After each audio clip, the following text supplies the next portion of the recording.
second, so if you want to take your seat, that would be amazing. Thank you.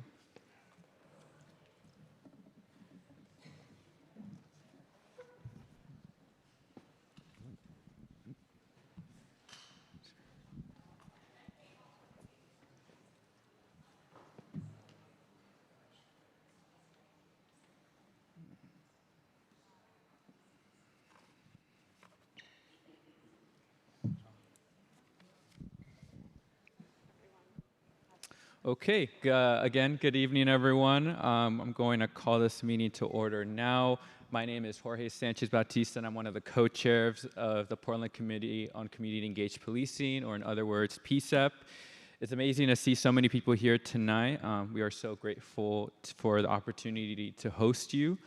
I am going to call on PCCEP members to stand just to acknowledge them for a moment. If you're a PCCEP member, please raise your hand. We have some in the back, too, as greeters. Thank you.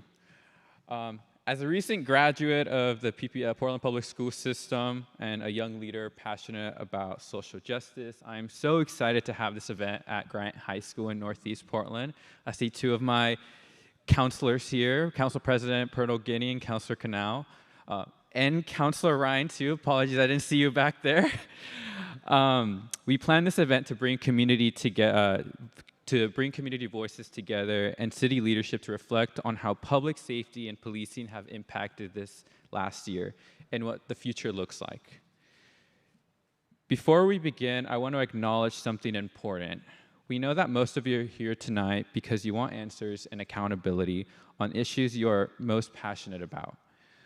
Our committee exists because community members demanded a stronger voice in public safety decisions, and we are committed to elevating community perspectives. I want to be clear that tonight's forum was not created by City Hall. It was organized by community volunteers who serve on PCCEP. This is one of the few spaces where people, excuse me, gotta flip the script, y'all, from across the city, including our elected officials, the Portland Police Bureau, and the public can come together and engage. Because of that, I have a request for everyone here today. We respect your right to protest. We respect the urgency behind the issues raised, but we also ask that you respect the work of the community members who organized this space and members of other communities who are here to share their perspectives. On behalf of PCCEP, I'm asking you to make your voices part of this space, not something that prevents other voices from being heard. Please allow the program to move forward so that every community member who showed up here tonight, not just one group, can engage. As a final point, I want to say that PCCEP wants to use our platform to support the work of other community groups. If we can help organize a specific event dedicated to your concerns, let's connect and work together. Thank you again for being here. We are joined by two facilitators tonight who will be helping us run this meeting. I'm going to turn it over to one of the facilitators, Afrida, for some housekeeping. All right. Thank you, Jorge. Hello, everyone. My name is Afrida Davis, pronouns she, her. I'm one of the facilitators for our event tonight. And hi, everyone. I'm Nakia Solbjord, pronouns are she, her, and also one of the facilitators tonight. And so I want to also draw attention to who we have in the space tonight. Tonight we have our panelists who is up here seated in the front, as well as our PCCEP members that are over here that is on my left, your right. Yes. And also wanted to note that in this program, there is no scheduled breaks. So we encourage you to take care of yourselves. So if you need to stretch your legs, go to the bathroom, or grab some food that's in the back, please do make yourself comfortable. A note on the bathrooms. So if you need to use the restrooms, there is one primary restroom area. After you exit the auditorium, you'll go ahead and take a left and you go all the way to the end of the hallway and then a short right, and you'll run right into single stall bathrooms. So in case folks need to use the restroom. This town hall is a public meeting. The video recording and transcripts of this event will be part of public record. We would like to take a minute to review our community standards for this event.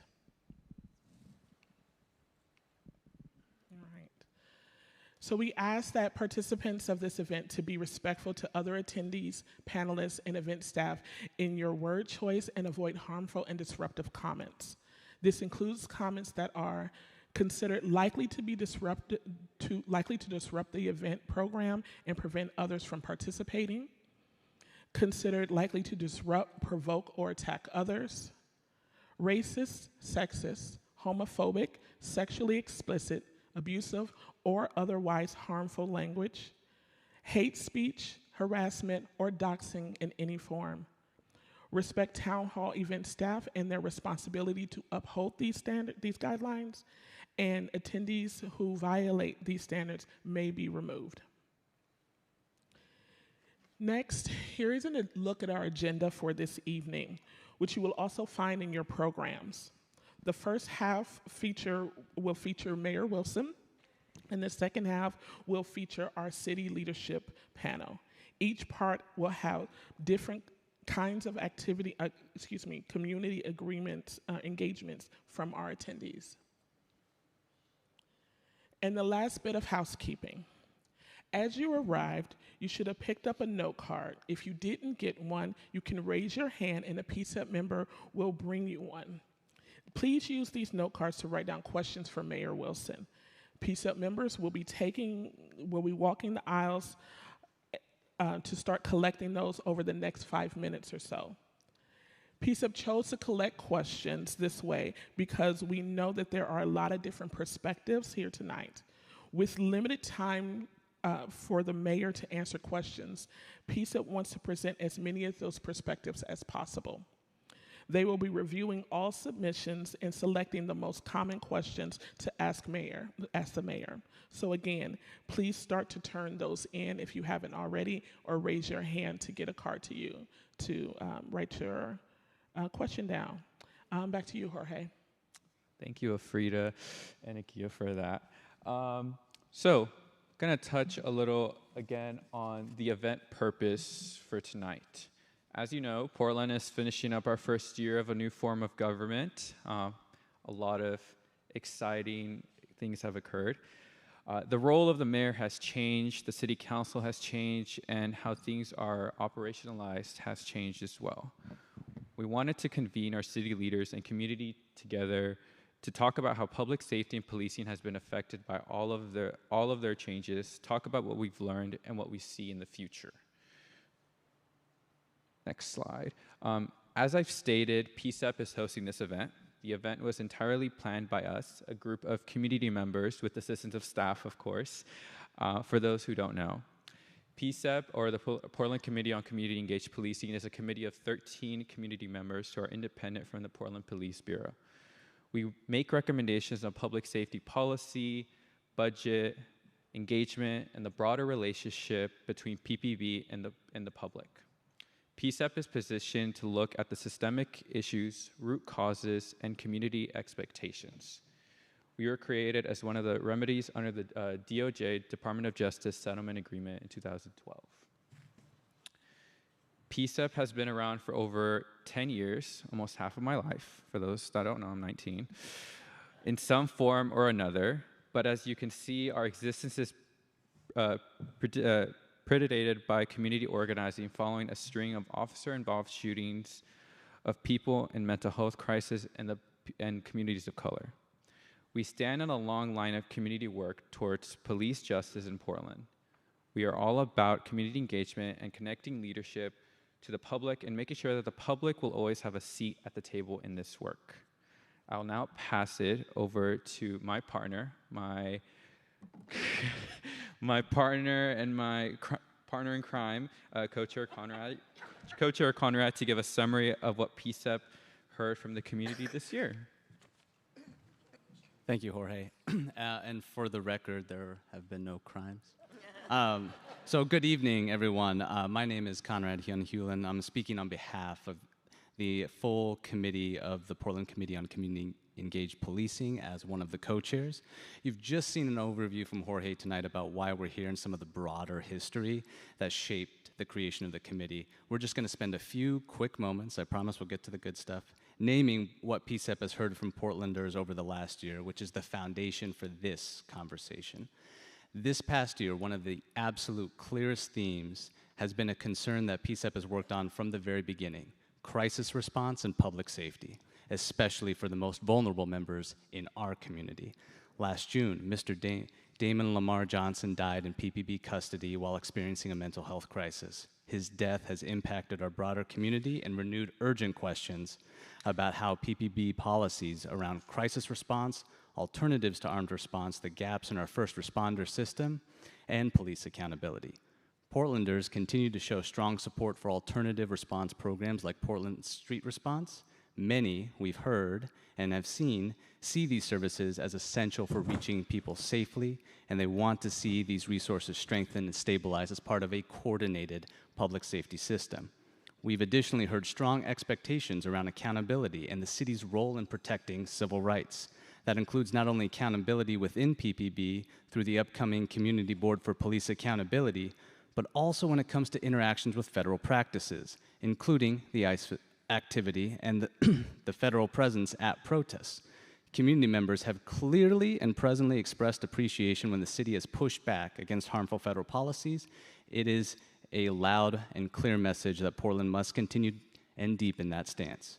We've also seen some movement towards greater transparency from PPB, while at the same time hearing and acknowledging that there are still gaps in communication, data access, and follow-through. As the city nears compliance with that aforementioned settlement agreement, people want reassurances that constitutional, equitable policing will remain a permanent commitment, not something that fades once federal oversight ends. There's so much more to cover, but I'll conclude by acknowledging that we've heard the need for more inclusive, accessible community engagement. People across the city deserve opportunities to shape policy and oversight even when they can't attend meetings such as this. PCCEP is committed to strengthening those pathways as we move forward. All these themes are shaping where we find the public safety system right now, and that brings us why we are gathered here tonight. 2025 has been a year of change for our fair city. New structures, new expectations, longstanding community concerns, they're all converging now. Tonight we have the opportunity to hear from different branches of Portland's government: the administrative branch in Mayor Wilson, the legislative branch in our city councilors, PPB leadership, and those who are leading operations and program implementation. We hope tonight helps clarify how each part of this new government contributes to public safety, where alignment exists, where tensions remain, and what will be needed in the years ahead. So with that, it is now my distinguished honor to introduce someone who has been central to navigating this first year of transition. We're honored to host him. Please join me in giving a warm welcome to Mayor Keith Wilson.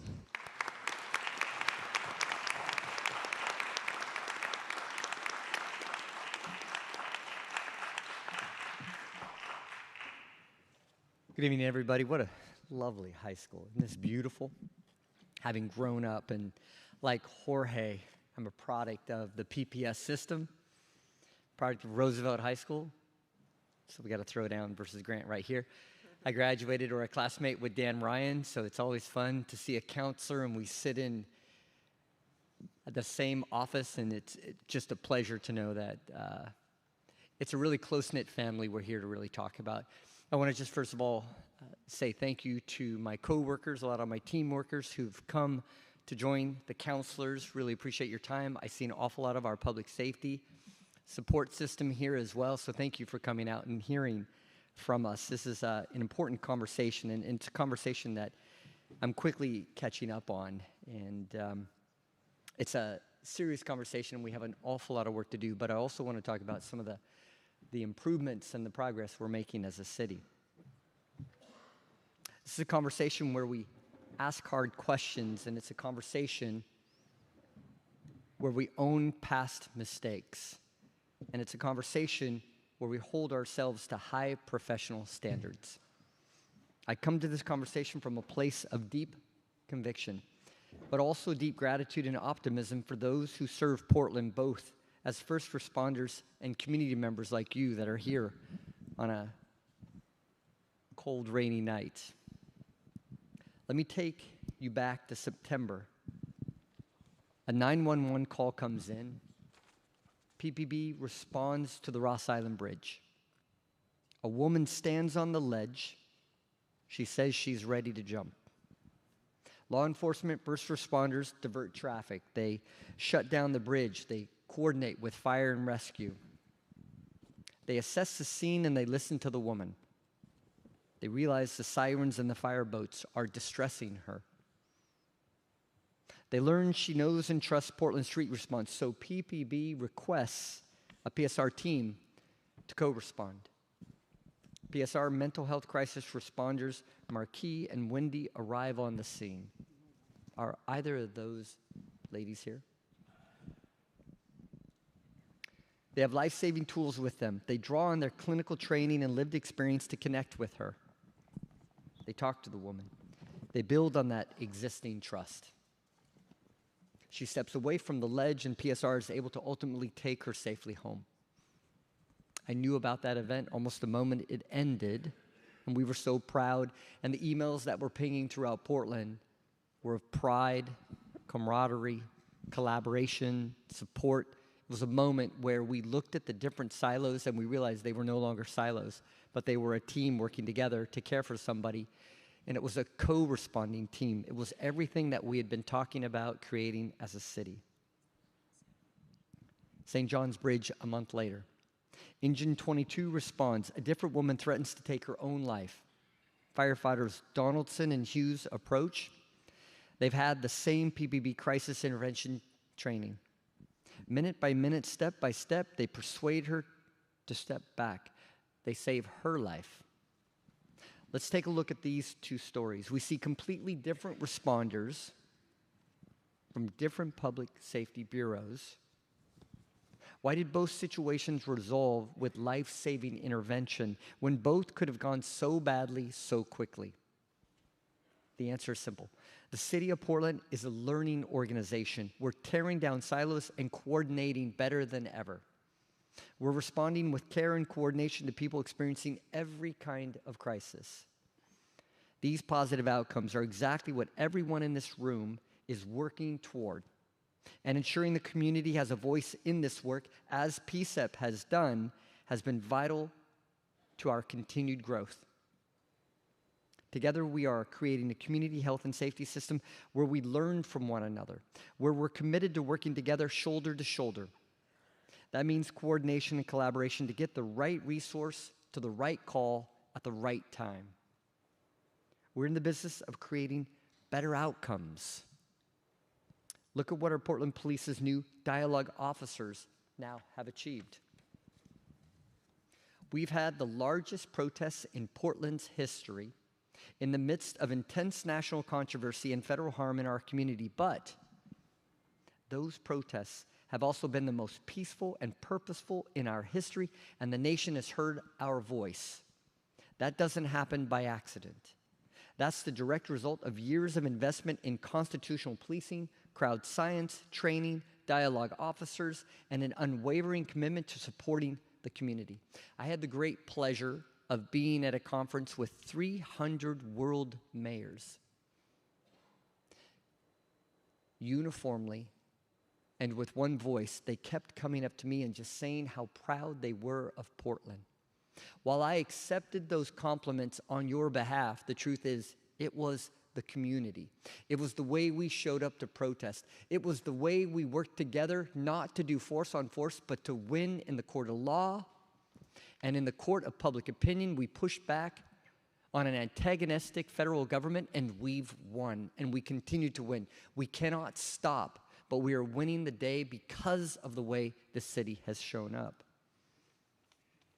Look at what PSR is poised to achieve. Our budget, the council's budget, has added 14 positions, expanding PSR hours and capabilities. Thanks to stronger collaboration, they are regarded as an integral part of our first response system alongside firefighters and law enforcement. Thanks to the growing support of PSR, they can shuttle the vulnerable to vital resources like shelters, day centers, and treatment, having completed 36 shuttles to date. As PSR continues to evolve, we will dig deeper into the data, outcomes, and lived experience that show where the program can grow next. We're committed to evaluating what works, identifying new opportunities, and building on this momentum, and we cannot stop because this is the program of the future, and this public safety system is the program of our future. And the strong collaboration across our public safety programs is yielding positive results. Fatal shootings are down 42% compared to last year. Total shootings are down by a third. Homicides are down by 37%. Burglary is down. Motor vehicle and theft is way down. And robbery is down. 911 call wait times are down to 25 seconds. That's a 41% reduction. We're seeing sustained measurable success in reducing gun violence thanks to Ceasefire, the Office of Violence Prevention, community partners, the Portland Police, and the Multnomah Probation and Parole. These partnerships have led to 298 ceasefire referrals, enabling them to intervene and work with folks impacted by shootings and get them the services they need to stop the violence in our community. Finally, I'm sure you know this, but I've added capacity for 1,500 emergency shelter beds, if you haven't heard that by now. These include emergency overnight beds, recovery-oriented beds, and family beds. Not that long ago, too many had a choice between a shelter wait list, and the street. They told us that it felt like every door they knocked on was the wrong door. Now there's no more wrong doors in Portland. We have a warm, safe bed for anyone who is ready to accept one tonight. We're not sitting on our hands and waiting. We're moving to the work. We're engaging with campsites and making contact with people. We're leading with compassion and trauma-informed services. We lead with dignity and a chance to rebuild a life. As a coordinated, high-performing city, we now check for warrants when we see people breaking our community health and safety laws. For some, this is an opportunity to resolve the issues that are keeping them on the street. Others must be held responsible for preying on our community, and no one has been harmed more than our houseless folks. We know what happens when we don't coordinate. We can make all the right moves, get someone off the street, even into housing, and still profoundly fail them. I'm going to paint a hypothetical picture. But for many of us, this will be all too painfully familiar. Let's say we have an individual in transitional housing. Let's say they have a history of dual diagnosis. In other words, they suffer from behavioral health and addiction. Let's say he begins to exhibit concerning behavior. He doesn't come out of his room. He says strange things. He's paranoid, erratic. Because of past harms and trauma, his neighbors and those who care for him are too scared to call 911. These are missed opportunities we can no longer afford to miss. We have invested so much in alternative responders, in a 911 system that can reach the right responder. We can't be scared to call for help anymore. Because if we wait, we know the trajectory of this situation. Waiting hours or even days means behavioral health and substance use disorder issues will likely only worsen. Waiting means outcomes get worse. Waiting means behavior may become more threatening or turn in a direction where alternative responders may no longer safely take the call. Every missed opportunity can become a tragedy. It's up to us to not miss them anymore together as a community. I'm asking for a cultural change in our city. And in our relationship with first responders, I'm leading the charge. I'm spearheading a Care Connect program in the city that I hope will grow beyond our staff and contractors. I just saw an email a matter of a half hour ago from Mr. Kazi. Thank you for sending that. When we see suffering, when we see behavioral health or substance use disorder crisis, I want our first responders to intervene. No more waiting. Move to the work. Take action. Care for our community. Whether they see it themselves or get a call, I want direct and immediate action. 2 stories.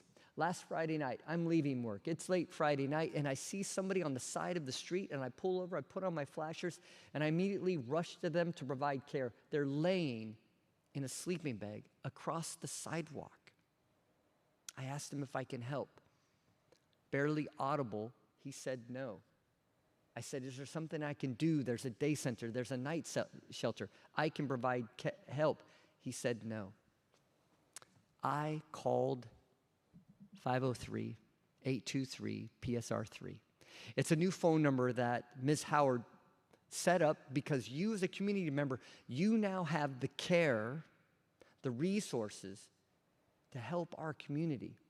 The dispatcher called, and I was so impressed, Stephanie, so impressed. The clear understanding, the standard operating procedure, took my call and responded. That's the community I want to be a part of. We are a community with dignity and decency. We never leave people on the street again. A second call. I'm walking to my office at City Hall, and a person is laying on the street on their back, talking to themselves. I walk up immediately to provide care. My security gets nervous immediately. And I put my hand down and I say, I want to help. What does it look like? But you can't stay here. And I put my hand down, and the fellow grabbed my hand and I lifted him up. His name was Disney. He knew who I was. He was proud to be a Portlander. He's proud to work with me. And I said, Disney, I need your help. I can't have you laying on the street in the city. Will you do me a promise and not lay on the street anymore? He said, yes, Mr. Mayor. It was one conversation, but with hundreds of people walking by and none of us stopping, I'm choosing to help. I'm asking you to do the same. You don't have to reach and go up to people, but you can call 503-823-PSR3 because we have a co-responding system that's designed to help. We'll roll it out. It'll be slow. We'll make mistakes, but we're a learning organization. We've agreed to learn together, but we're no longer leaving the vulnerable on our streets in the city of Portland because we are a decent, dignified community. That's how we save lives. That's how we repair, restore, and revitalize the city that we all know and love so much. I might make a little news here, and we'll see about that. I want to ask a rhetorical question that might not be so rhetorical as we come up on our next budget season. You know, I'm all about the far-reaching yet achievable goals, so here's one. I want Portland to have 24 new detectives. I want to hire and sustain and support their work. Think about how transformational this could be for our city. This would represent a commitment to small businesses and that we won't stand for them being targeted and victimized again and again and again with break-ins. Portland has the second highest property crime rate in the nation. I want to be able to return stolen property like cars and bicycles to families who can't afford to replace them. When anyone in our city is victimized, they should, in their worst moment, have an advocate who treats them the way we'd want to treat a loved one. That advocate needs to arrive rested and ready and resourced, not overwhelmed. Every person in Portland could benefit from this commitment because everyone in Portland must feel like they matter to those who are here to serve them.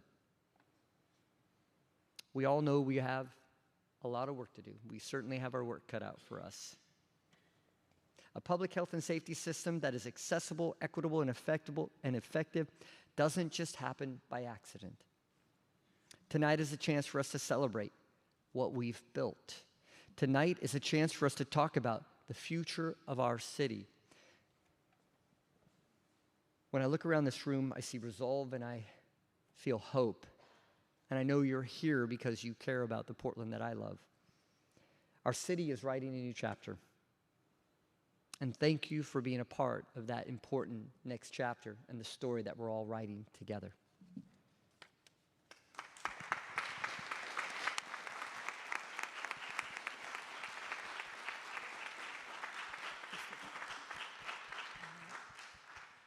Thank you very much, Mayor Wilson.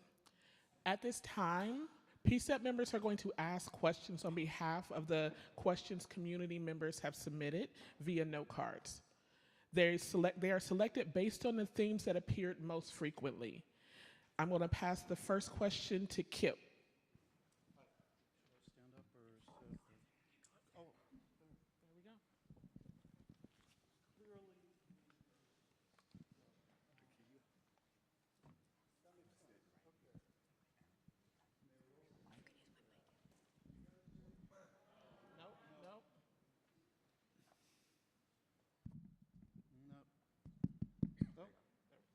Hello now? Oh, wow. Okay. Now you can hear me, right? I can hear me. So the first question we're going to ask is probably one of the most populous ones in the cards we got. I know it's been a frequent topic at our Policy and Reform Subcommittee meeting, and there's multiple pieces to it, so you're welcome in advance. But it has to do with the federal presence down at the ICE facility, how they, I'll put my summarization of all these cards, thank you guys, about how the PPB and the city and their responsibility to protect ICE actions against Portland residents, whether it's detaining or abducting them, using tear gas and rubber bullets indiscriminately downtown, and how the city will address the illegal use of the ICE facility via the courts or permitting or both. I just want to add to that we do have multiple discussions in PCCEP about this, so all you folks who are passionate about this, please start attending as well. But yeah, it's a big question, but those are the hottest things on everyone's mind.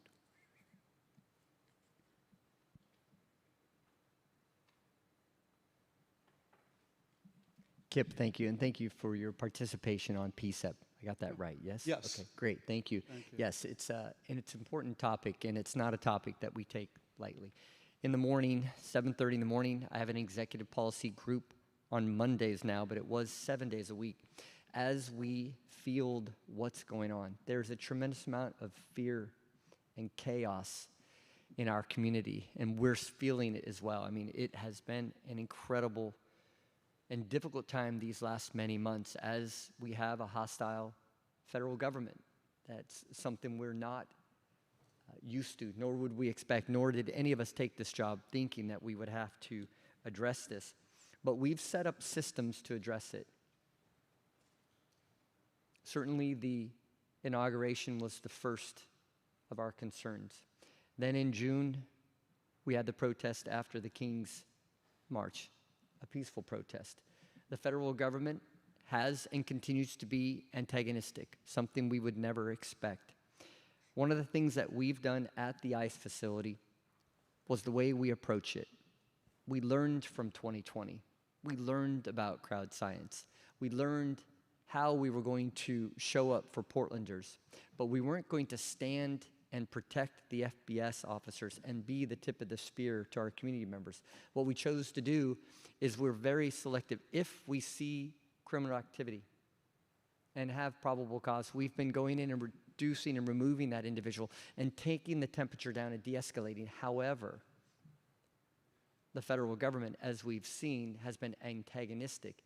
They are hurting our community members, knowingly hurting our community members. In our private meetings, I can tell you, they've been very difficult because we felt like we need to be taking action, but we've been very clear. We have to focus on peaceful protest. And as I noted in what I just noted, we have showed up and have the largest peaceful protest. Now let's talk about the detention facility in particular. There is an administrative review that is going on right now for the detention facility. The counselors and I will be quick to say we can't speak to it in the sense that we may have an administrative ruling that we have to review on. But it is something that we are addressing, and I keep saying we are going to stay between the guardrails. We are not going to do anything extrajudicial to go force on force with this administration, but we are going to meet them in the court of law. A.G. Rayfield has been a wonderful partner to us. He currently has 41 lawsuits on the federal government. When troops were brought here against our will, American troops on American soil, in an American city. We were quick to sue, and we've won at each court hearing. When the California forces were sent and they were garrisoned outside of our city, we didn't react. You showed up the way you should have. We protested. Some of our protesters, clearly excessive force was used, but we still won in the court of law when things were being made up, lies were being said in our community, and we won that case as well. Now, we have to continue to do what we've been doing. Just nothing? And this city has showed up, and we've won every single point of contention. And we're going to continue to show up. Those troops have now been sent home, save for 100 that are garrisoned outside of our city. We know that these days aren't over, and we have a long path ahead of us. But the city has showed up. So we will continue to do what we do. We will continue to work with the governor. We will continue to fight them in the court of law, and we will continue to win. Thank you, Kip. Why did you allow Stuart Lindquist to delay the... So at this time, we're going to move next to the next question. Why did your city give Stuart Lindquist an extension? Thank you very much. Yeah. Why is your city... I can We're going to answer move that. to the next I'll answer that question. one question. power to get that permanent vote? We're going to go ahead and move to the next question. Hundreds of people per month, and No. you are sitting there doing nothing. I'll answer that question, though. But the question was, why did we allow administrative stay or delay on the owner of the ICE facility? That's our laws. That's our rules. We cannot create, as we go, special privileges for any party. We have got to use the law on our side. So he had and/or used the administrative stay for 14 days, and we just allowed the last one, and now we have a time-definite end coming to that. So The extension was for over a month. we're just going through the process. 2 days. But we can't, Clearly gave that out to them. Under your watch, that happened. yeah, yeah. Yeah. Yeah. You have a question? I do. PCCEP member. So there we go. Good evening. My name is Vanessa Perry. I'm a PCCEP member, and the question submitted from the community reads, what does the death of Damon Lamar Johnson in June reveal about the gaps in Portland's current public safety system and PPP policy? And how will your administration ensure future crises are met with care, not tragedy? Thank you. The rhetorical point I'd made in my speech was very, very intentional. It was because of the Damon Lamar Johnson fatality.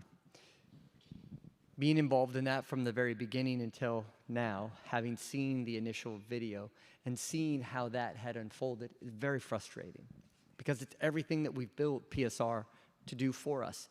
When we look at the events, it happened at 10 o'clock at night on a Friday, and we didn't have PSR to address it. There was a safety concern. We have to do better. That was a learning opportunity. The problem, as I see, is we knew that this was cascading 3 days prior. We lost the opportunity to intercede when we had an opportunity to really send the right resource if it were available, and it wasn't. And that was a tragic outcome. And that really focuses on a clarion call for us to continue to work with effort on the hard and important work that we still have left to do. So we are constantly looking at that. This evening is about us improving. This discussion, us being in this auditorium, is about Damon Lamar Johnson. It's about making sure that that is not a life lost in vain, but we look at it from a process because it could have gone so much better. We could have done so many different things that had led to that point of caring for him. But it was a system where we have to focus on those gaps. You'd mentioned it in your question. It's the gaps that we need. PSR is only expanded till 10 o'clock now, midnight. It needs to be 24/7 because behavioral health doesn't work on an 8 to 5. It's a 24-hour concern, so we need 24-hour resource to be able to care. So thank you for the question.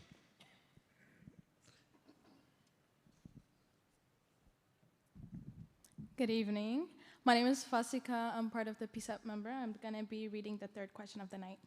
Enforcement of the camping ban may increase interaction between Portland police and people experiencing homelessness as well as mental health challenges.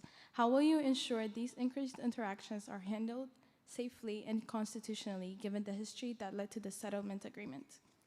Yeah, thank you. So we've changed how we are addressing the homeless. So in years past, we would do what's called a sweep. And the police would really stand back if they were involved at all. We would have outreach sometimes, but the sweep essentially took that individual and asked them to pick up their gear and just move to the next neighborhood over. Nobody was being benefited. No neighbor, the individual wasn't being benefited, the community as a whole wasn't being benefited.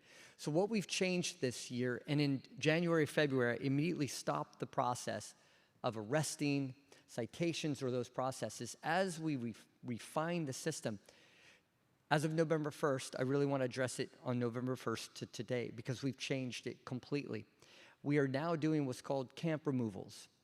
The officers will intercede first. They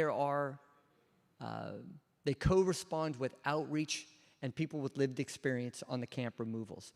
We immediately secure the facility to make sure it's safe for everybody to work. Outreach is there offering shelter, but we are looking for warrants. It's the first thing we're doing.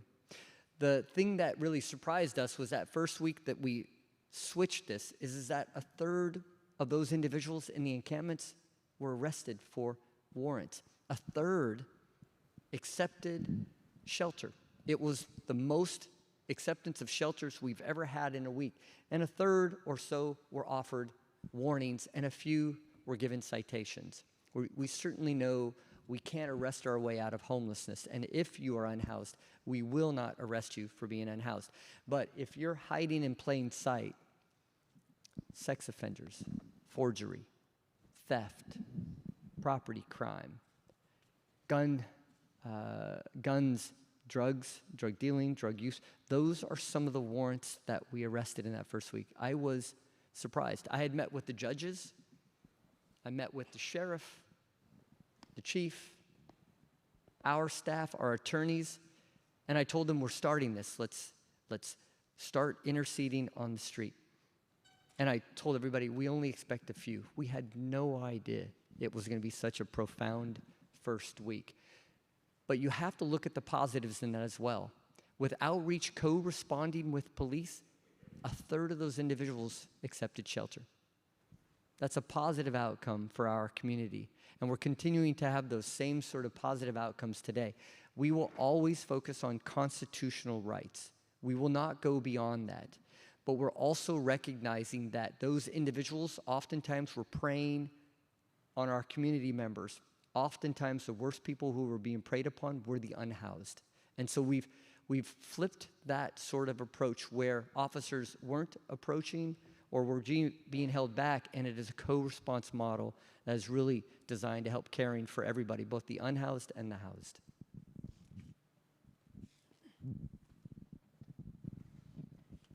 Hi, Mayor Wilson. My name is Carrie Driver, and I'm a PCCEP member. I use she, her pronouns.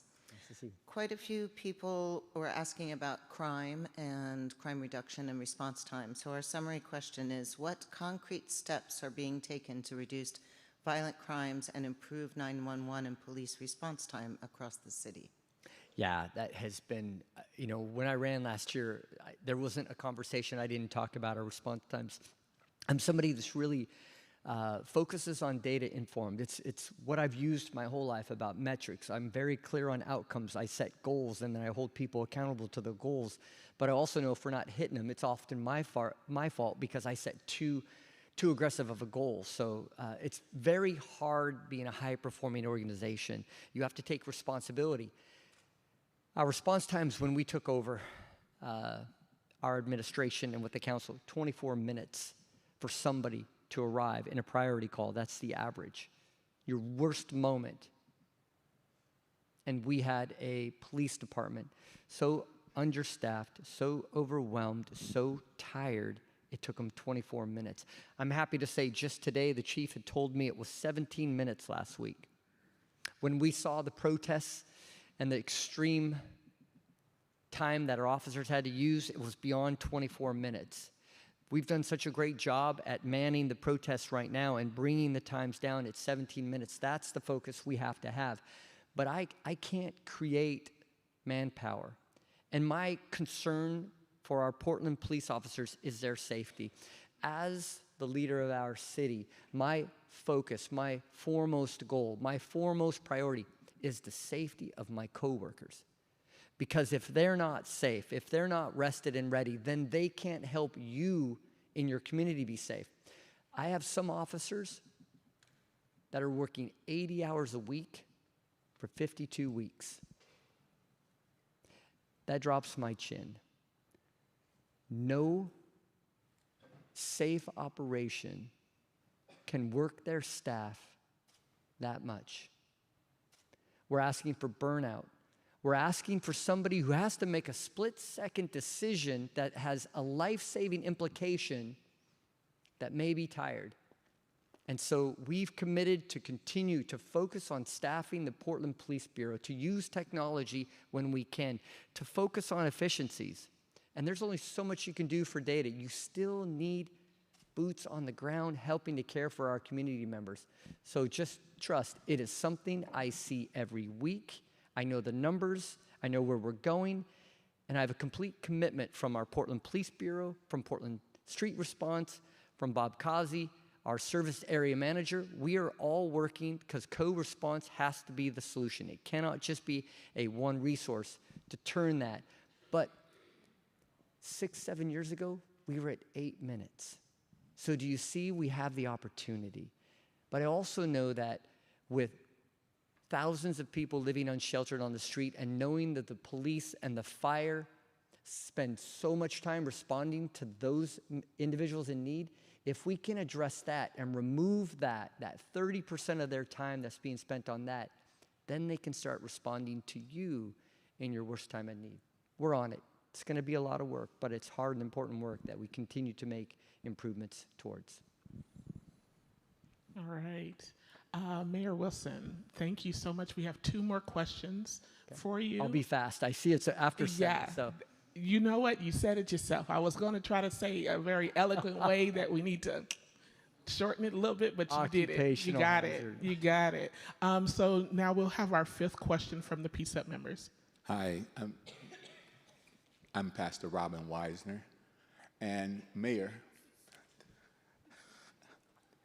as serving 2 hats, commissioner as well as mayor, you addressed some of it, and the community would like to know and have a little understanding. If you're so understaffed, how does it rationalize and make sense to attend to do sweeps and do citations instead of attending to serious threats that deals with public safety?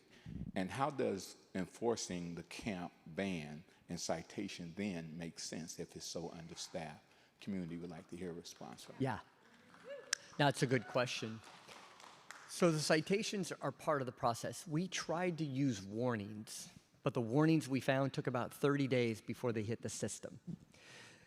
We can't make things up. So citations are there because that's the process that the officers know.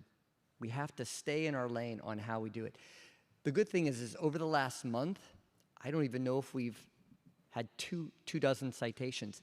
But by working with the judges, by working with the DA, by working with the sheriff, and all the parts and pieces of the justice-involved system, when that person does come, we're going to be there to help. On Fridays now, during those citations when they are going to court, we have an outreach worker there. The goal is not to incarcerate. The goal is not to fine people. We're not going to get money out of a homeless person. We know that, Pastor. But we're quick to remove and reduce. But we do want to help that individual find the services that they need to move on in their life, because living on the street is a death sentence. We're losing about 10% of the souls that are living on the street every year. There is no good outcome on the street at all for anybody. If you live on the street, your life expectancy is less by 30 years. This is our way of helping people come into the justice system or justice involved to help them in their path along the way. The good thing is every judge, the DA, the sheriff, PPB, we're all on the same team. We'll remove the misdemeanors. Even some low-level felonies, I've been told we will reduce. Let's move those individuals off the street and into shelter with the focus and the goal for housing, because that's the solution for all the challenges we're having. Thank you, Pastor. I said it was going to be short, sorry. It's a little longer than that.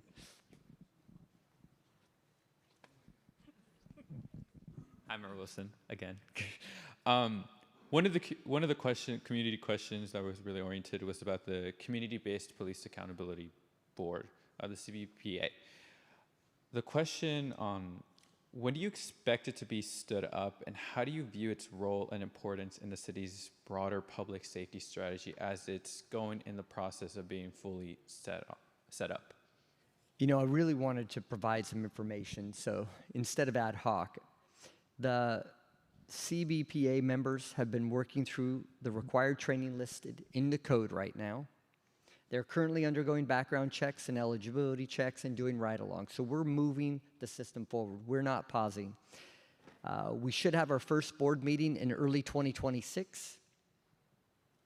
You can always keep up to date. There's a newsletter on the new commission as well.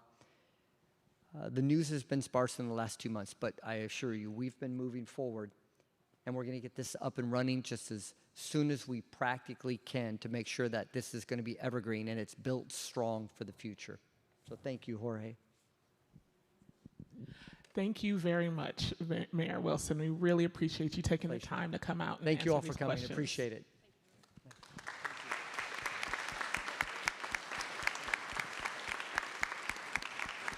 Thank you, Mary Wilson. My name's Gabby. I'm a PCCEP member. I want to thank everybody for submitting their questions, and I want to thank everyone for being here and bringing your passion tonight. This is community engagement, and we encourage you to continue to come to our meetings. It's very important for you to be here. We're going to do some pre-decided questions for our city leadership before we move on to the open forum. So at this point, I'd like to welcome up our city leadership, please. For our legislative branch, we're joined by 3 city council members, Council President Elena Pirtle-Guinea, and 2 chairs of the Community and Public Safety Committee, Councilor Steve Novick and Councilor Samir Kanal. From City Operations and the Portland Police Bureau, we're joined by Deputy City Administrator Bob Causey, who oversees the whole public safety service area. Stephanie Howard is the Director of Community Safety and oversees the alternative response programs like PSR.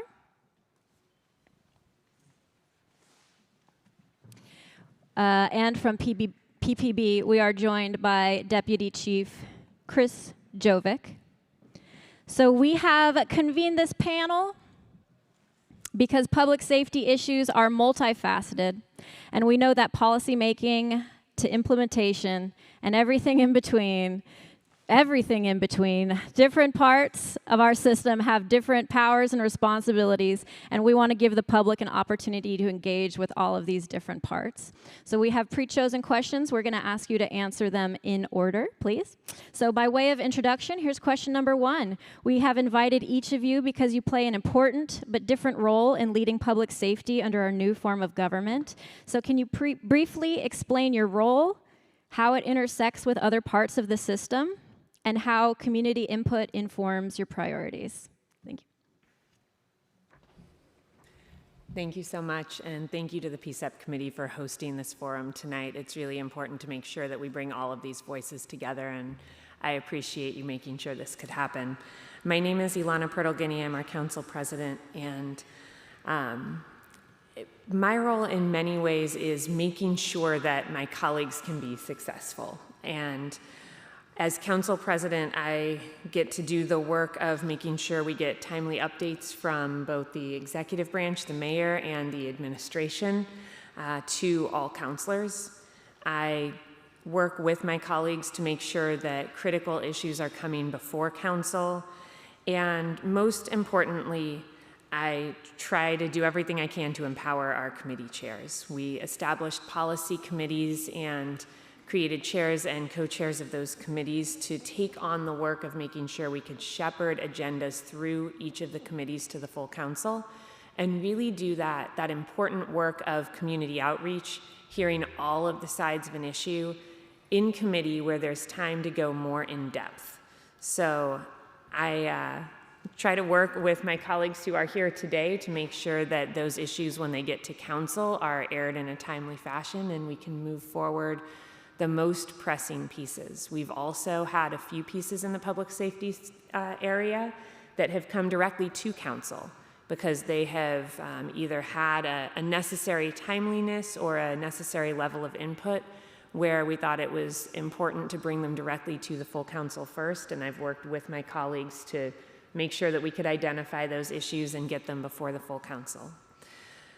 You asked us to say a little bit about how community informs our work as well, and I just think it's important to note that even if we're not talking about an issue before council, every conversation I have impacts how I do my work, impacts how I vote, how I think about the issues that I bring forward, and often I've had conversations not knowing they would affect something that came before council, and 3 months later thought back to them as I was taking a vote.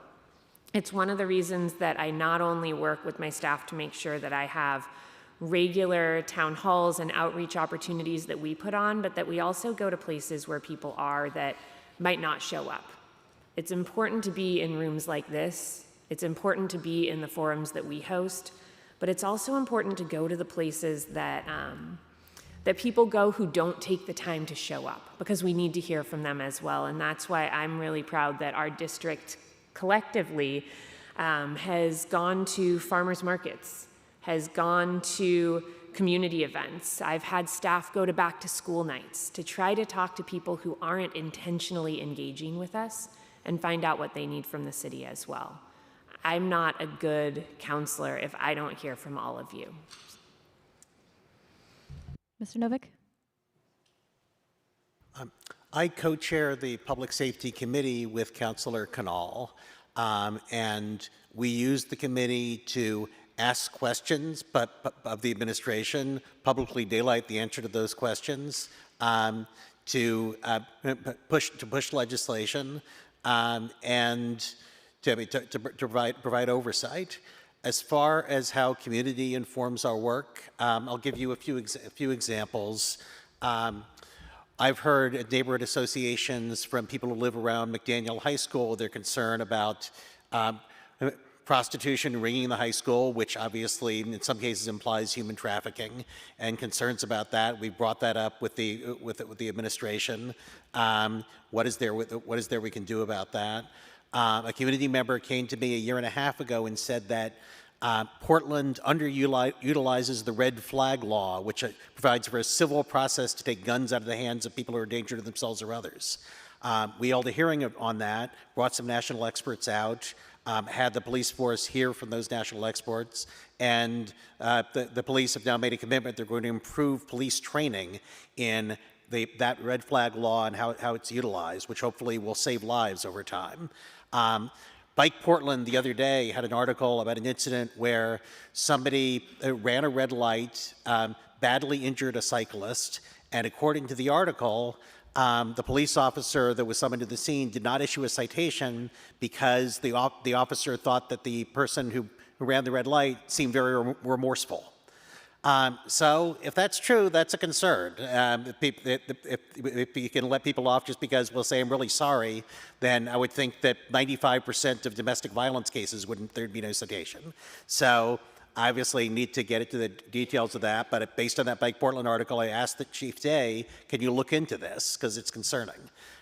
So there's a whole variety of ways our work is informed by community, and when you email our staffs and say this is an issue we think there's an issue with the Public Safety Committee, we're going to look at that and see what we can do. Hi, I'm Samir Kanal. I'm a District 2 City Councilor, so that means I care about all the issues as it relates to District 2 and my constituents there, and then in my capacity as the other co-chair of the Community and Public Safety Committee, digging in on to the depth of public safety issues as it relates to the entire city. In our role, much of it was covered by Councilor Novick, but there's a key part of it which is ensuring that legislation related to changing the high-level policy and the law goes through that committee, gets a public hearing, is discussed, debated, and eventually referred on to the full council, and then helping be a subject matter expert on those committee discussions when it gets to the full council before ultimately all 12 of us vote on it. The way that public input shapes my opinion is hard to describe because it's inseparable. Before I had this job, I worked as the Inclusive Policy Manager and Advisory Boards and Commissions Manager before that for the Public Safety Service area. I actually oversaw the PCCEP program at that time, and as well as 4 other advisory groups at different parts of my years in the system. And working at the Police Accountability Commission, the job was community engagement. Community engagement is inseparable from policymaking, and the job of being a counselor is to be a policymaker. I don't view it as a separate thing. It's not a box to check. It's a way that we actually start that process. And part of the great thing about working is that with 2 counselors in my district who are different people with different networks and experiences, is that by doing a joint event with Counselor Ryan or Counselor Pearl Guinea, I'm going to hear from different people than might just come up and talk to me first. And so as a result, we hear different opinions, which previews how we're going to talk about things at the full council. One example that I'll give on this is that I heard from some folks who are actually in this room about the use of police overtime as it relates to the ICE facility on McAdam and the amount of money that was being spent there. And as a result of that, we looked in and found that $800,000 a month was spent in the month of June on that. And we adopted a budget note, which is a guidance on how to spend money as part of the budget in June that has lowered that to about $260,000 a month on average in the 5 months that we've had of this fiscal year. And that doesn't guarantee that we're going to have a burglary task force, but it does free up resources that could be used for that, could be used for anything else within the administrative side. And so there's different parts of that, but it all came out of people saying, hey, why is this such a high priority? And giving the guidance, police were obviously very happy to take and implement what the budget and the guidance was, help shape that conversation and enable more administrative-led initiatives like what we saw over the last 5 months. Thanks. Hi, everyone. I'm Bob Causey. I'm one of 4 deputy city administrators in the new form of government. I represent the public safety service area, which includes police, fire, 911, emergency management, Portland Street Response, and a ceasefire and Office of Violence Prevention programs. I report directly to the city administrator and at the same time work very collaboratively with the mayor and his office as well as with city council. I consider myself a bridge between all of these entities in this new form of government. I also work very closely with public safety chiefs and directors, actually have the opportunity to establish director goals, bureau goals, and review progress within the public safety service area strategic plan and ensure budget alignment with city goals and values. As far as how the community informs my priorities, much of what I hear is through the mayor's office, through city council. Yet at the same time, I also have recurring regular meetings with some community groups, and I have opportunities just like this with all of you fine people. Good evening, everyone. My name is Stephanie Howard. I use she, her pronouns, and I am the Director of Community Safety. And what that means is that I have the honor of overseeing Portland Street Response, the Office of Violence Prevention, and Portland Ceasefire, which is our gun violence reduction strategy. I also get to work really closely with DCA Kazi in that work and with other public safety chiefs because there's a lot of overlap among those programs and the holistic view of public safety that I think our new form of government really lends itself to, and I think our leadership really envisions as our future. I have also had the absolute honor of getting to know many people in this room through previous efforts in supporting PCCEP in other roles, working with other community groups. And I think there are so many conversations, so many meetings like this, so many meetings or coffees or, other just conversations that I've gotten to have and that I continue to have with community members. And I really, I take those conversations to heart, and I feel like I hear many of those voices echoing when we're at the table making big decisions, when we have a critical or a frightening situation that's happening. And I think about conversations like this or those one-off conversations. So I think that what I have learned from working with community for these last several years, and what I continue to learn every time I get to come to a meeting like this or go to a coffee or attend a city council meeting and hear public testimony, I just feel like that is a continuation of how we can represent all of you. We are not elected officials like you have here, of course, but how we can incorporate that voice, and it plays a big role in the conversations that I think we all have every day. So thank you for having me.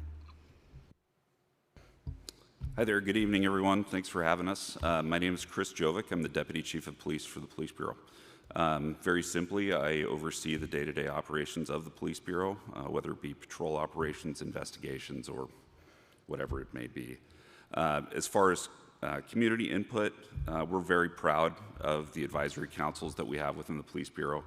We have roughly right around a dozen that we engage with monthly or quarterly, and dozens more in the business community and neighborhood associations that we engage with also throughout the year. All that input is incredibly important when we prioritize where we're going to put our limited assets. It also is a great place to come to a common understanding of what the community wants more of out of us and what we can do better, and it helps us through that decision-making process. So again, thanks for having us. Thank you guys so much. We are very eager to get to our public forum. So for the next question, please, as briefly as you can, tell us in the past year what you're most proud of and what challenges you're still facing. So I want to preface my piece I'm most proud of by saying I understand that we have not done enough yet around the work to push back against federal immigration policy, and there's more there to do. But one piece that I am really proud of is that council came together when there were questions about how to respond specifically to the protests around the ICE building. And we worked with the mayor to change the approach that the city was about to take. And we were able to do that because council reaches into so many different communities. As a 12-person council, we hear from so many different parts of our community, from so many different Portlanders, that we were able to paint a broad picture of what was happening, what different parts of our community were thinking, and have the city make a more informed decision about how to move forward. I was really proud of that work of council coming together, working with the administration, working with the executive to make the best decision we could with the information we had, one that I don't think we would have made if we didn't have this new form of government. In terms of challenges, there's still a lot to do to get to the place where we can say we truly have a unified public safety response system. And the mayor talked about some of the work that is getting better there, but I think there's still a lot to do, and that's a challenge area that I would identify.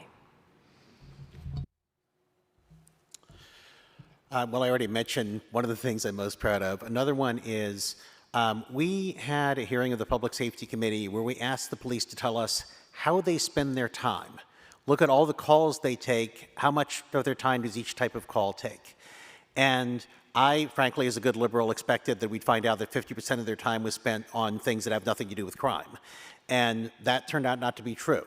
However, there's a category called welfare checks, which is, I think, it's about 6% of the police force's time, which really doesn't have to do with crime. So PSR should take and does take a bunch of those calls, but it'd be nice if the police didn't take any of them, because those calls don't require an armed response.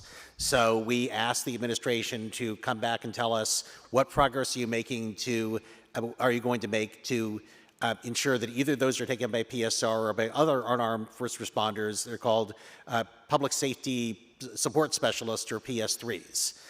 So we're waiting to hear them say how they're going to transition those calls. An issue which I want to get at in the next year is the question of, can we solve more crimes? Nationwide and in Portland, there's a larger percentage of crimes, including murder, are unsolved than 40 years ago. I wanted to dig into what places in the country do a better job of solving crimes. Is it a matter of adding more detectives, like the mayor said, or are there other ways to go about it? Can we get to a point where our solve rate is closer to what it was 40 years ago? Thanks. The accomplishment I'm picking is citywide, and it has different parts, and it's the expansion of Portland Street Response. The mayor mentioned the 14 additional positions. He talked about that on day one and making it not a political football like it had been previously in the old mayorship, and he kept true to that promise. I'm very grateful that the council approved that budget.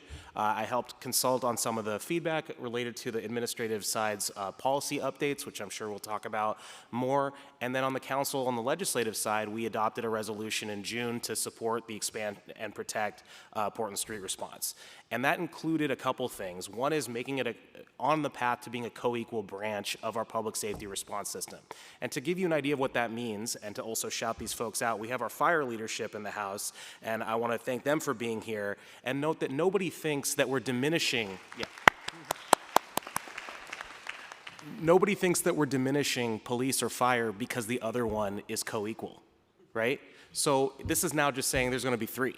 And that unarmed mental health, behavioral health response system is that third branch, and we're working towards that. It also began the process of fulfilling a long overdue promise to have a committee of community members shaping the future of Portland Street Response.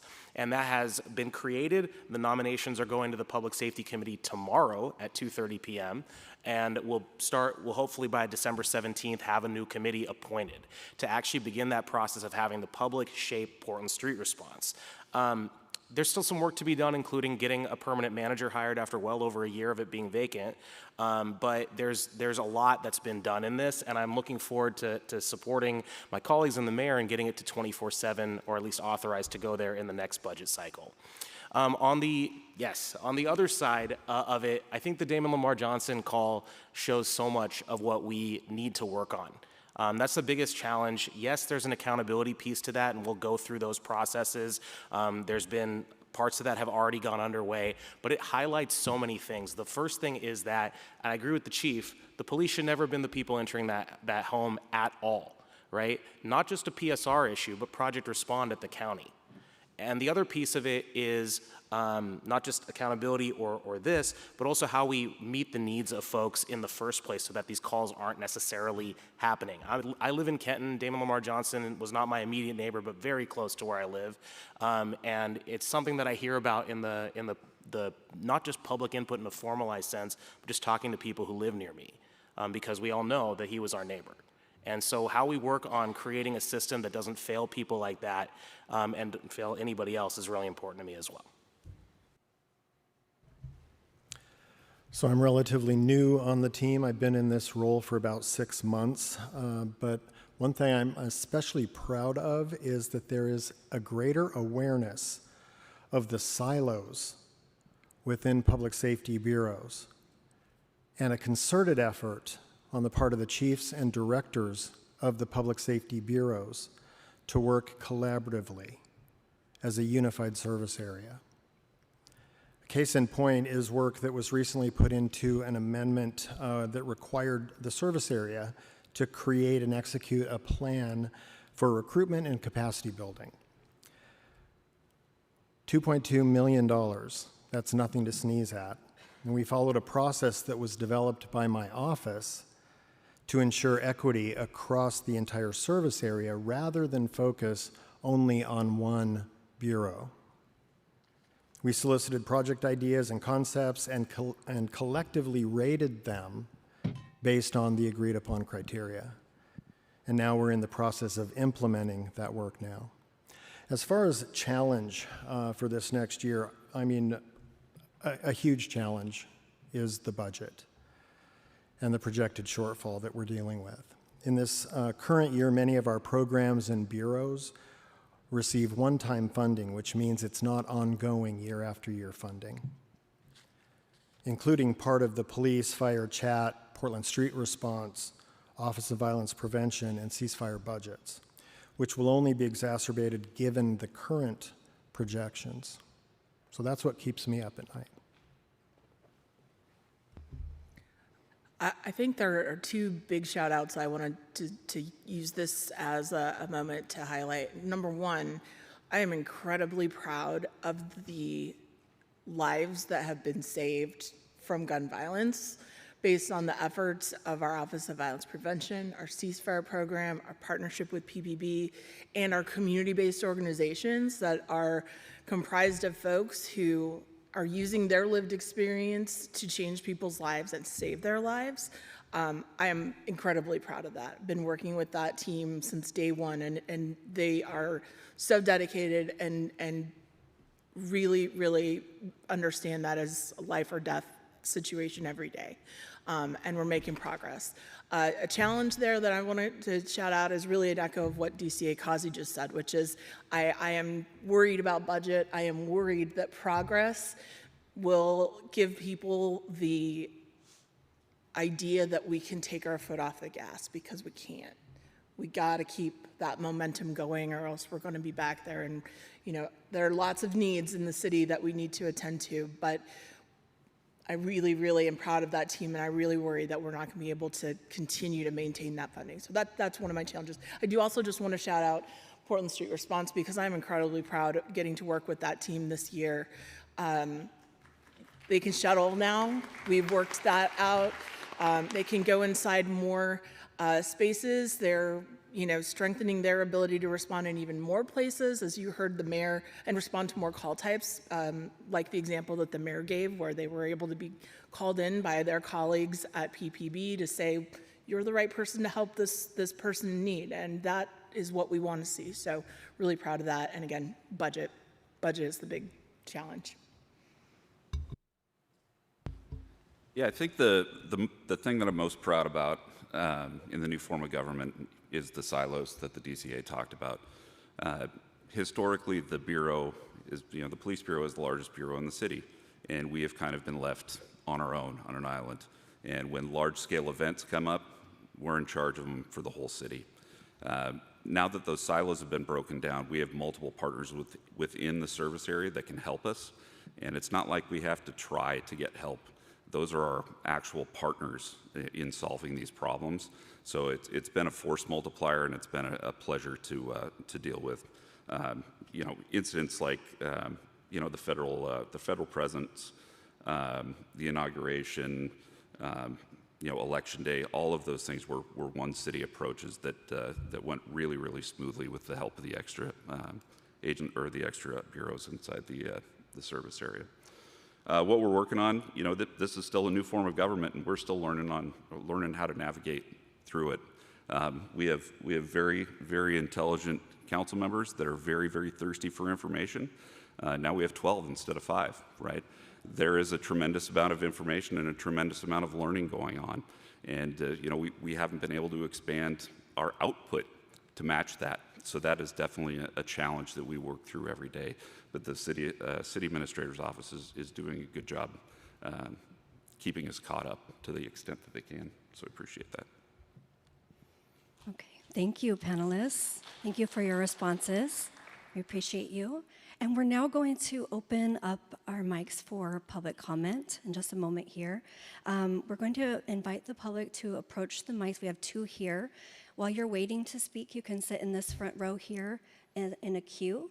And you have about 2 minutes to speak.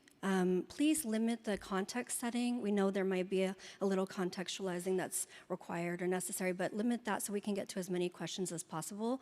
When you get to the 2-minute mark, we will hold up a visual orange card just to let you know that it's time to wrap it up, okay? And with that in mind, we also want you to please consider our community standards and keep those in mind, and the grounds for removal if necessary. All right. We may have to, if you go over the 2 minutes, we may have to interrupt and ask you to pause there so we can get to the next question. And with that said, anyone who's wanting to ask a question, please come up. I will also note I have a roaming mic. If it's absolutely necessary, I can come to you, okay, if accessibility is a question. Yeah, I think you're first up, so you can go ahead and step to the mic. I think so. Thank you. My name's Charlie Michelle Wesley. I'm a tribal member of the Confederated Tribes of Grand Ronde, former Police Accountability Commissioner, and I have been tentatively picked to be on the Community Board for Police Accountability. This topic is very near and dear to my heart, as I have extensive lived experience, witness to, target of, victim of, and survivor of police violence and nearly deadly force. So my concern is what the core city values, which seems to be a well-kept secret, as is the land acknowledgement. But the very first one is anti-racism. And every time I bring up this topic, it makes especially our white folks very uncomfortable, but it makes everybody uncomfortable. And this is something I keep pushing for. I want to know, because I haven't really seen it enough, is how the core city values are implemented into every decision you all make. And that includes the police department, because I went over their values and principles while I was out there the other day asking some hard questions. And all this conversation I'm hearing feels so lacking in making, like the invite to this thing tonight was why this matters, community-centered. And I have to ask, what community? Which communities? Because it certainly doesn't feel like our communities. Like, do you all go out and visit with the unhoused? Do you go visit those who are incarcerated? Do you go visit the drug addicts, you know, and the mentally ill? Do you go directly to them, not just agencies that maybe attend to them? You need to talk to us directly. You need to ride along with me and others like me. And that seems to be lacking. Not from all of you. I've seen some of you out there doing that, and I appreciate that. But we elected you to make real freaking change.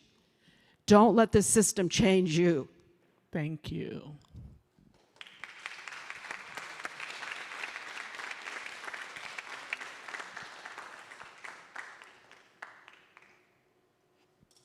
Yes, you all may respond to that question. Are you wanting us to self-select who responds to things? Yes, please. Okay. I mean, I'll just say not enough and never enough in response to how our core values like anti-racism influencing the work that we do. And I can comfortably say that knowing that I will always try to do more there and that it will still not be enough. I will say that I personally have done a couple of, had a couple of times where I've gone out with people who are providing direct service, not service providing organizations, but individuals providing direct service to people who are houseless to go talk to the people who they work with and serve. And again, there will never be enough of that to really have a clear understanding of what people are going through, but I appreciate you raising how important it is to include that in the work that we do.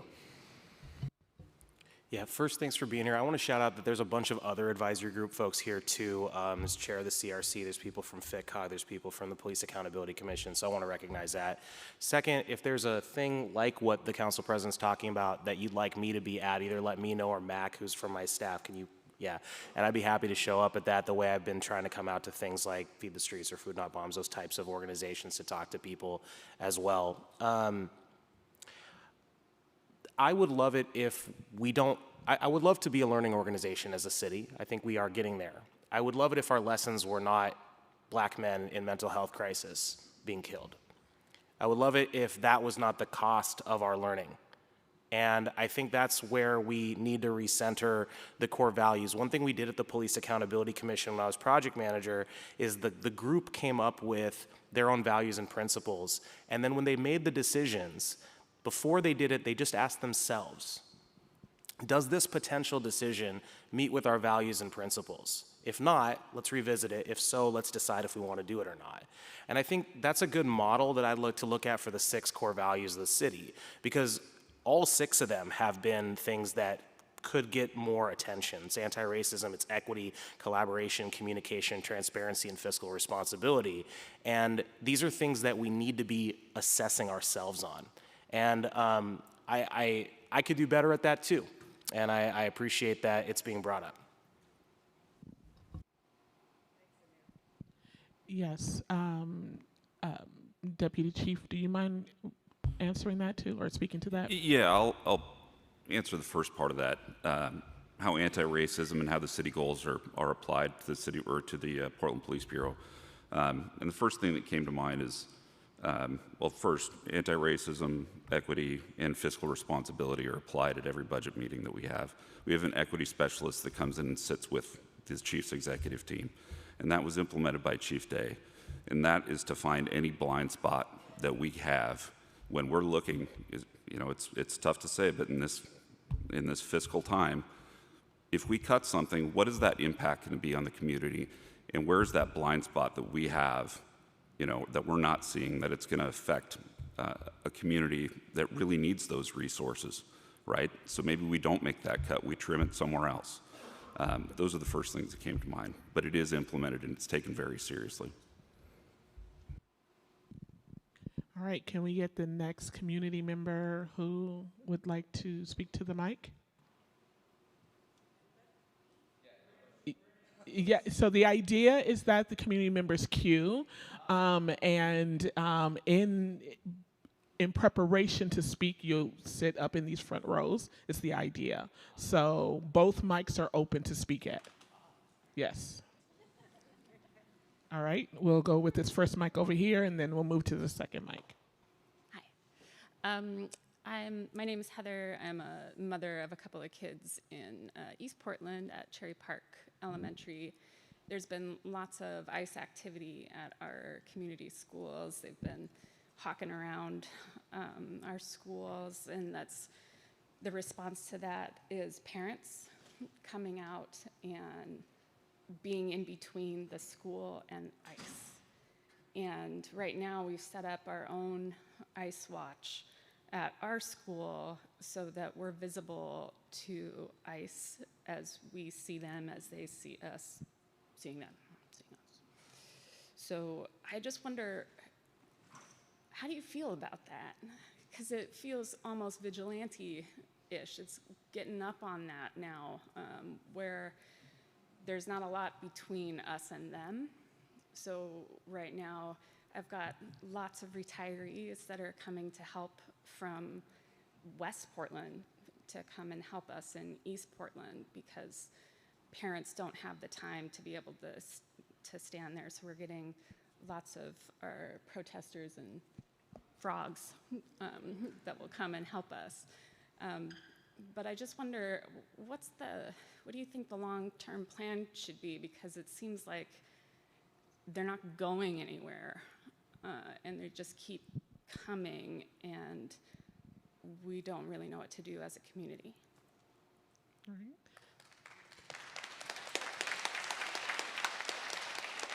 Thank you for that question, and we are going to introduce a little bit more structure. DCA Cozy, do you mind speaking to that first?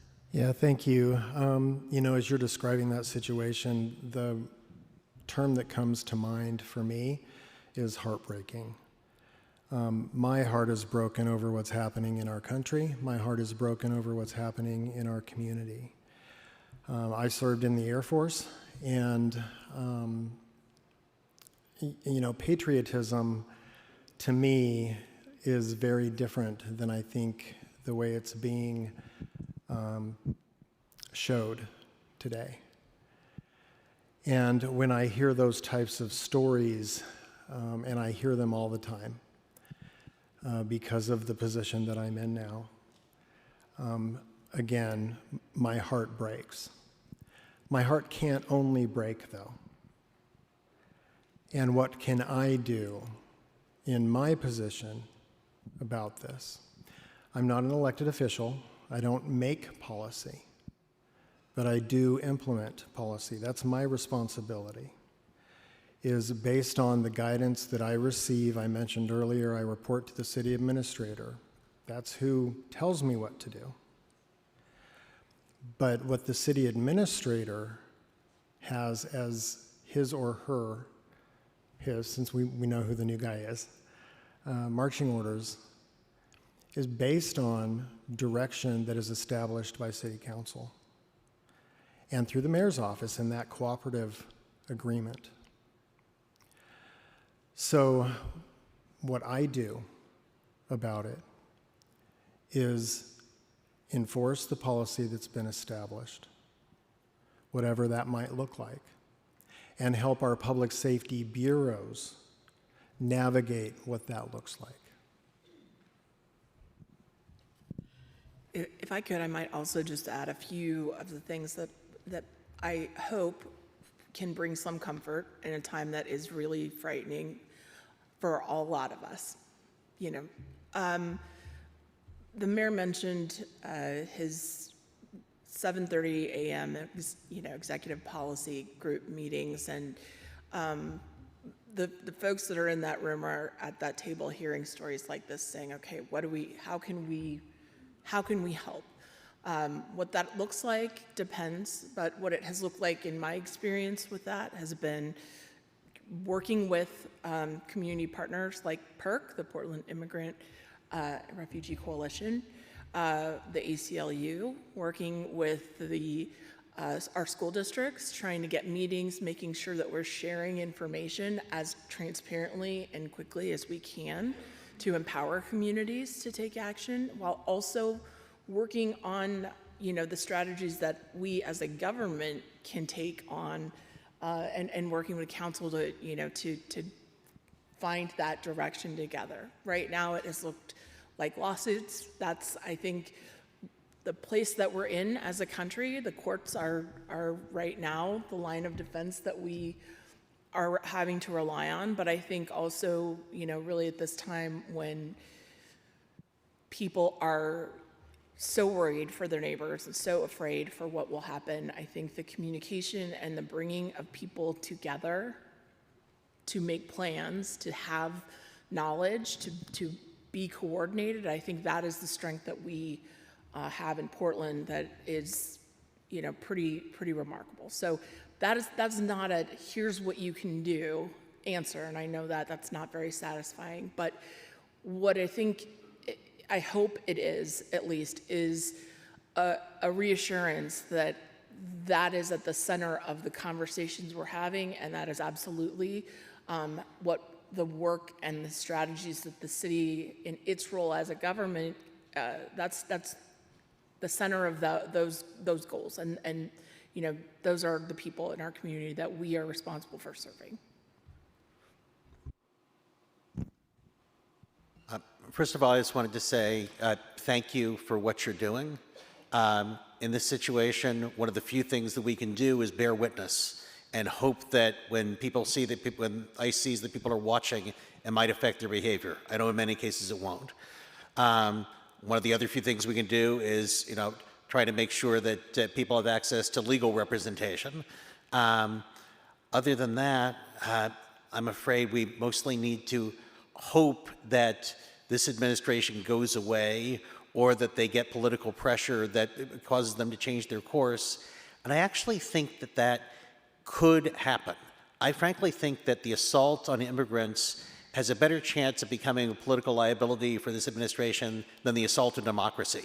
Because democracy is a vague concept to most people, but the idea that somebody I've known in my community for 20 years who happened to be an immigrant was suddenly taken away, that freaks out even right-wing people in rural communities. And I think that, we've seen the population of this administration falling, and I think that the longer, obviously it's incredibly painful, but I think that the more they ramp it up, the more they're going to suffer, and maybe at some point the instinct for political survival will mean that they scale it back.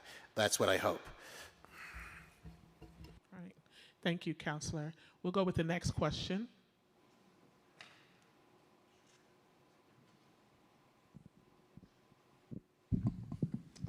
Hello, my name is Patrick Alexander. I'm the chair of TAC, the Training Advocacy Council. I'm a voter and a small minority business owner. My question is really targeted towards Bob. Forgot your position is. But when you're talking about community safety and all that stuff and everything and enforcing what's been what I call the normal that we've been seeing out here for a while, what is your plan of reaching a community that usually doesn't get talked about a lot, the people with lived experience, the homelessness, people that have took an opportunity to change their lives and get themselves involved in it. So what are you going to do when your new boss comes along to push along those agendas to say, hey, listen, this isn't the best thing here working for us. How do we reach out to communities that have not been misrepresentative and have not been heard? Yeah, thank you. I appreciate that question because it gives me an opportunity with the new city administrator to be able to have influence. We have a core group within the city administrator's office, and that includes the leader, who is the city administrator, and then the deputy city administrators that will be working around him. And in that role, we have, not only do we take our marching orders, but we also are responsible for advising and informing him in what the city really does need. And a lot of that includes what we're hearing from the community, what we're hearing from city council, what we're hearing from the mayor's office, and then taking all of that information and encapsulating that in a way that a very, very busy person can be able to understand it and implement the policy. So, I mentioned earlier in my introduction, I see myself very much as a bridge between all of these entities. Many of them oppose each other. And my role is to take that information and look at it from all the different perspectives and ask the question, who is being left out? That's my very simplistic version of an equity lens, and I ask that continually as I'm making decisions myself and as I'm offering advice and guidance to city leadership.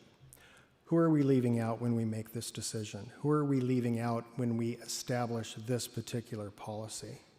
And then figure out a way to make it better so that people are not being left out.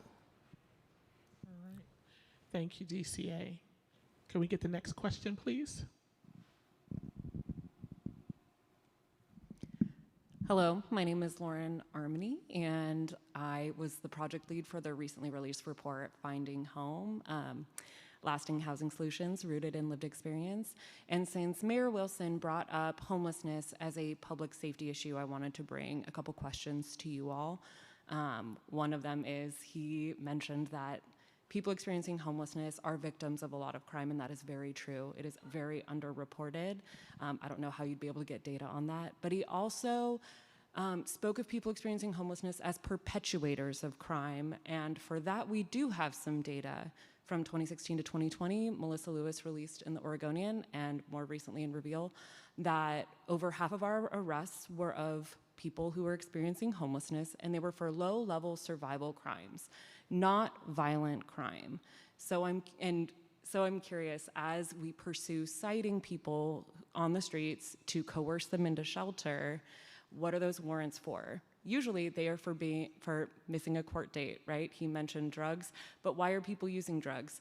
We know what the upstream solutions are. So for my questions for the counselors are, what are you doing to invest in upstream solutions to reduce poverty in our community, ensure that people have housing that they can afford and the services that they need? Of course, this will take collaboration with the county. And for our administrators, I'm really curious, what data are you working from in order to implement your policies and ensure that, yes, our most oppressed and vulnerable Portlanders are getting the actual help they need instead of having to choose between staying with their community or being forced into a shelter that has no end in sight towards housing. Thank you.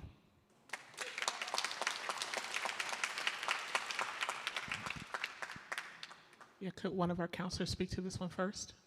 Yeah, the simple answer to what are we doing is not enough.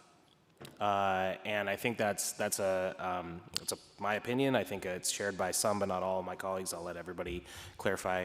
But I do think that the recent discovery of $21 million of unspent money provides us with an opportunity to do things that help address the despair that comes with being homeless, that often ends with, doesn't end, it goes into drugs, goes into some of these sorts of activities, but also the precarity that leads to being homeless in the first place. We don't talk enough about the 1,400 people that get added to our by name list every month. Our list is 7,500 names long. 1,400 are added every month. And yes, 1,100 are leaving the list, but that means despite all of our efforts, we are actually increasing the number of people each month.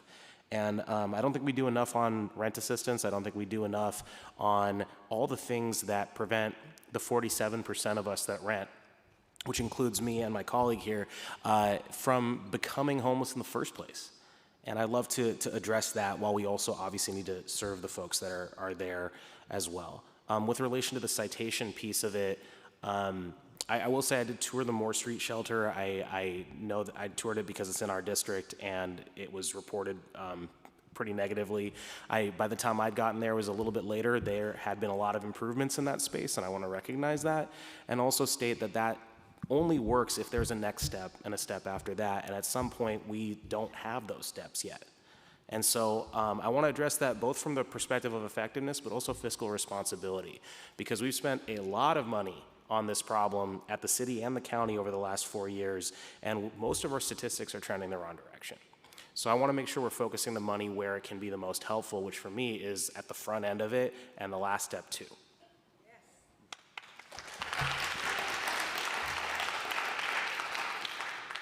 I'll start by saying I agree with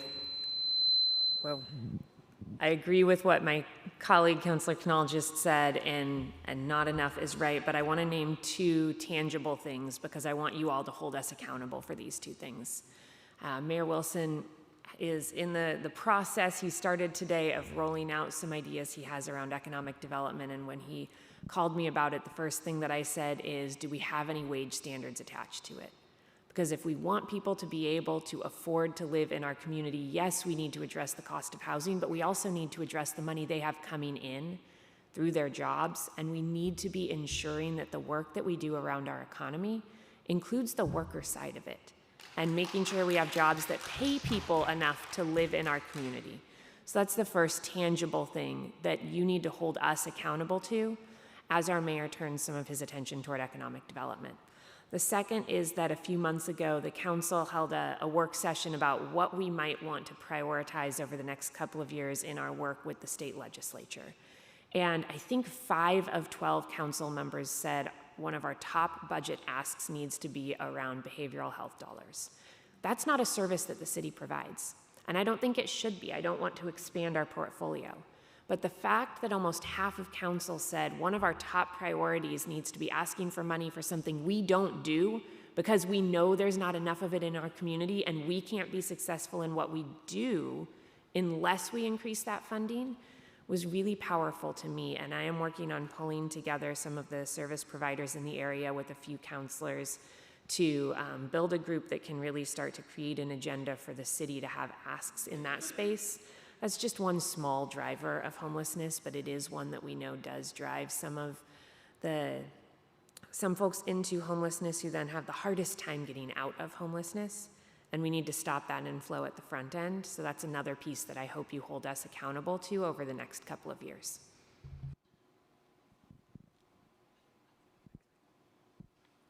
Okay, so second part of that question did make a specific request to the city administrator. So is there, DCA Kazi, do you want to speak to that second part of her question?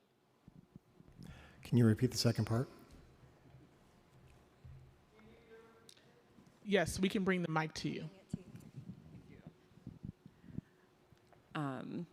It was around how you're collecting data to ensure that you're implementing policy that ensures that there is equity among people who are experiencing the downstream measures of the implementation of public safety. And the example given was seeing half of our arrests being of unhoused people for survival-based crimes because they had no other opportunity to meet their basic needs. So do we solve it through? Yeah. Yeah, so the data question, there is a ton of data in public safety, I'm sure you can all imagine, and everything from 911 call answering and determining what type of call is coming in, to even being able to determine if some of the calls are pertaining to homelessness in particular. It's not an exact science, but I know that because I was the director at the 911 Bureau, that they will track the numbers of types of calls that have a nexus to homelessness, and that's through keyword searches. So that's one piece of the data component.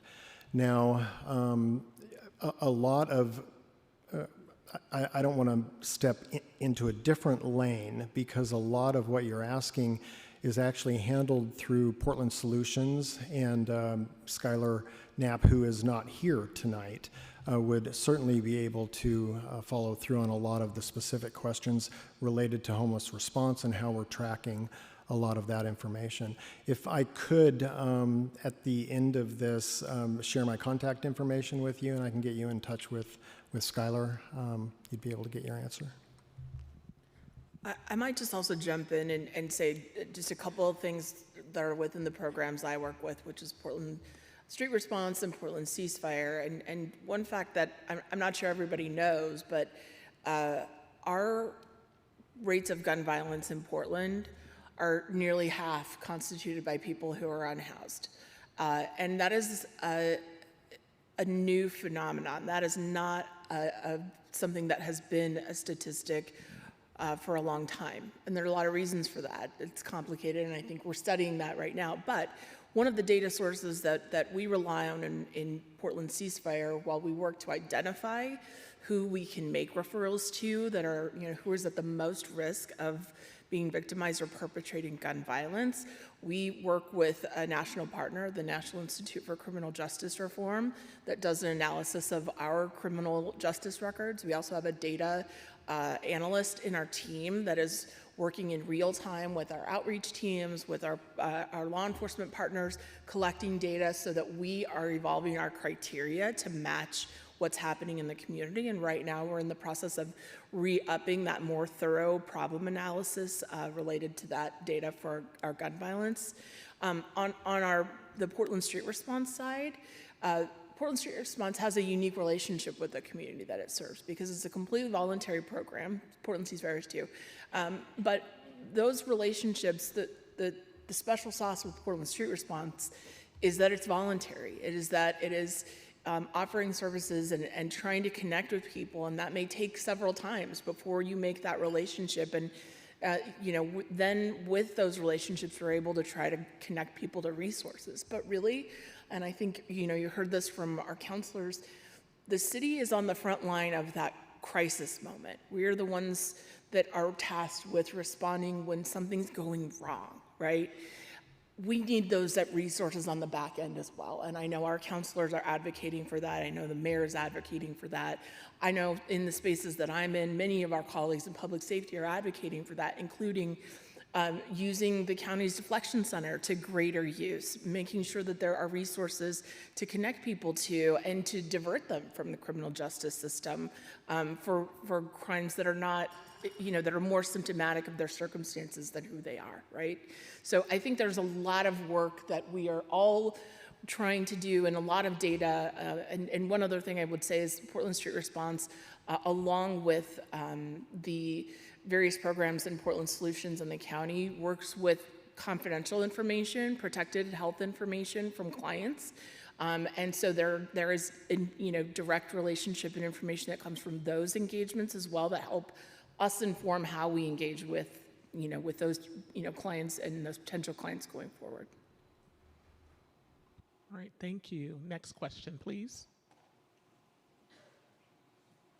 Hello, thank you for being here. Counselor Novick, I'm glad I ranked you because you brought up legal representation for detainees of ICE.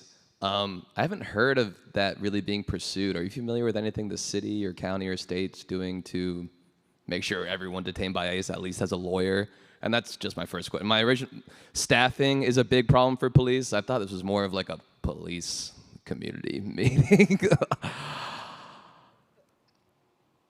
As a native Portlander, I'm not sure how many police officers are actually from Portland, and like just someone that was born and raised here, I would appreciate it if people from my community were actually my police officers as well.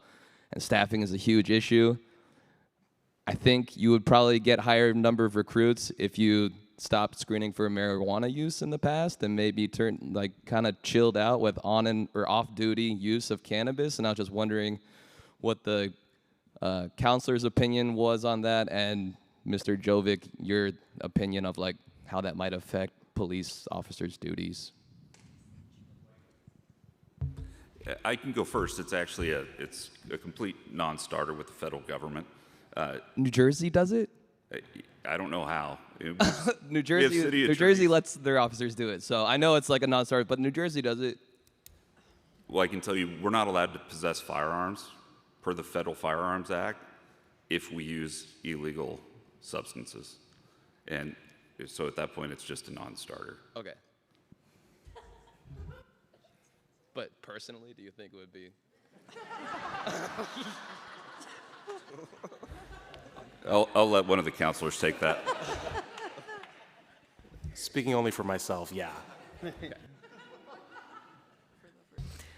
I think we need to figure out how to have more police officers who live in our community. I have talked to a couple of folks about some ideas on how we might be able to do that. None of it is quick, none of it is easy, none of it is simple.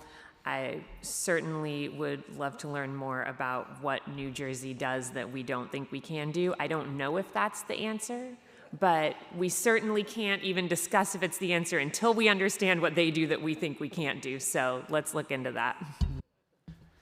First of all, I was born in New Jersey, and I was very sad when we broke our historic pact with New Jersey of being the only two places with no self-serve gas. So I'd be delighted to establish another special relationship with New Jersey.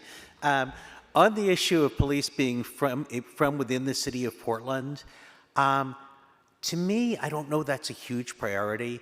I happen to live in a very suburban part of Portland in South Woodstock because I have a dog which has sort of special requirements, and this is the only place I can find a good house for my dog. And it's the first time in my life I've lived, not a few blocks from a coffee shop. And I don't think that a police officer living where I live would have any more connection to the mean streets than they would living in West Lynn. One thing I have talked to the chief about and I do think that we should do is make sure that as we recruit for police officers, the recruiting is done in such a way that we try to attract people who aren't just the kind of people who like to run around with carrying a gun.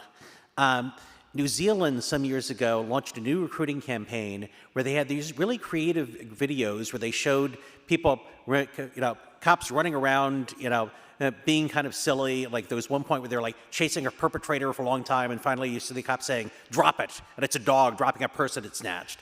And the tagline of those ads was, "Do you care enough to be a cop?" And when New Zealand started doing that, they got a whole different applicant pool.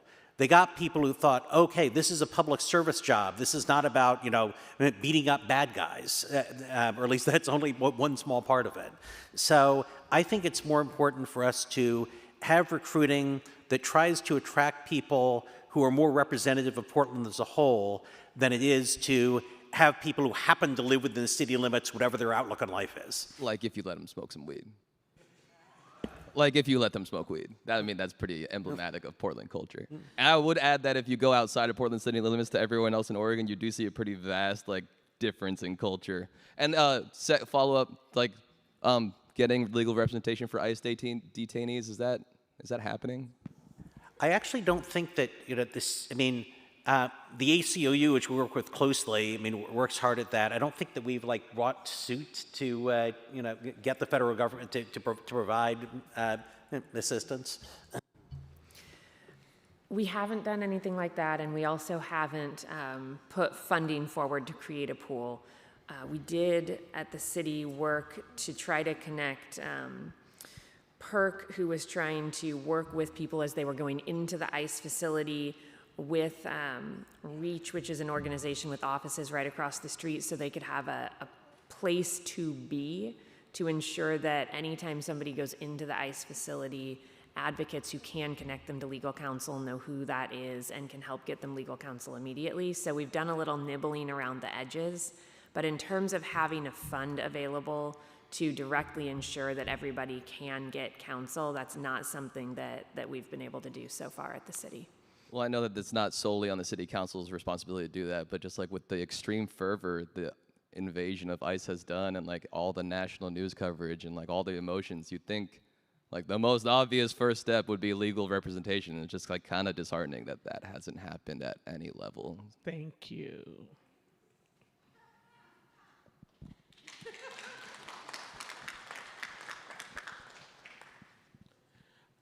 Next question, please.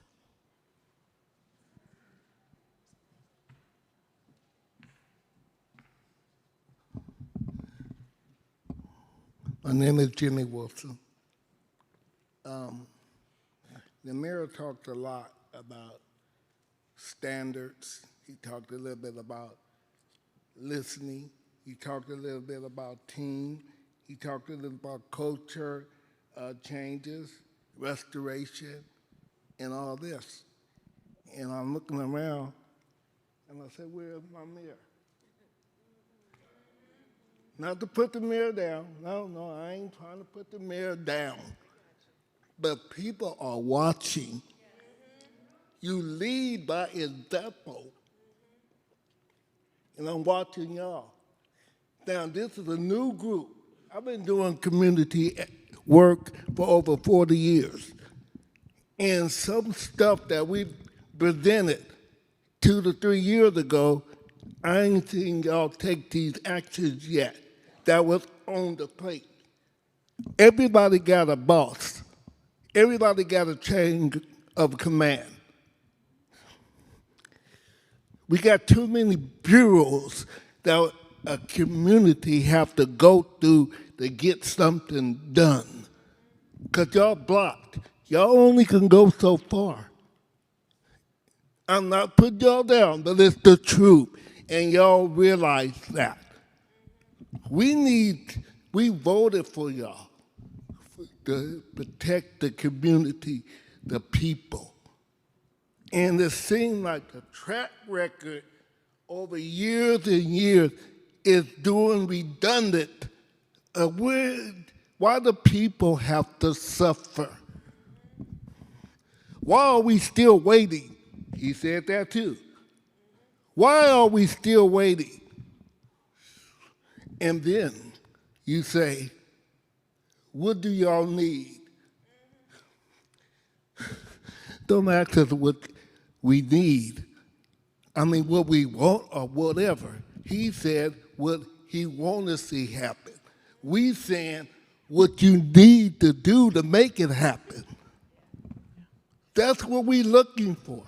Strong leaders that's going to go to them, whoever got you on the waiting list or whatever, and make a change. Thank you. Make a change. Please make a change. Because we still waiting. We still waiting. I'm going to close with this. Look around this room. It's a big void. It's a big void. Why? Because people's voices seem like it ain't been heard. Or if their voices was heard, it'll be packed in here. Yeah. Could I get them here? At the rate that we're going, it's still like yesteryear. Thank you.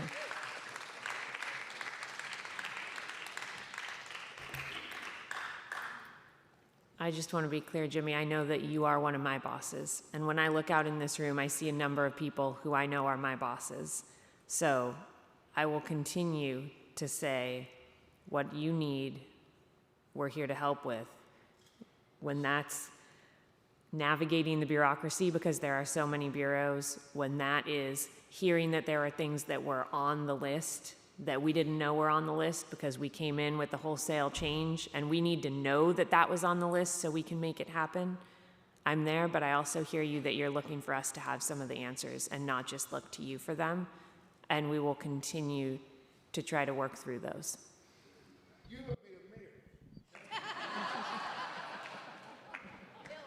No, sir, I have a job I like very much, thank you. All right, next question, please.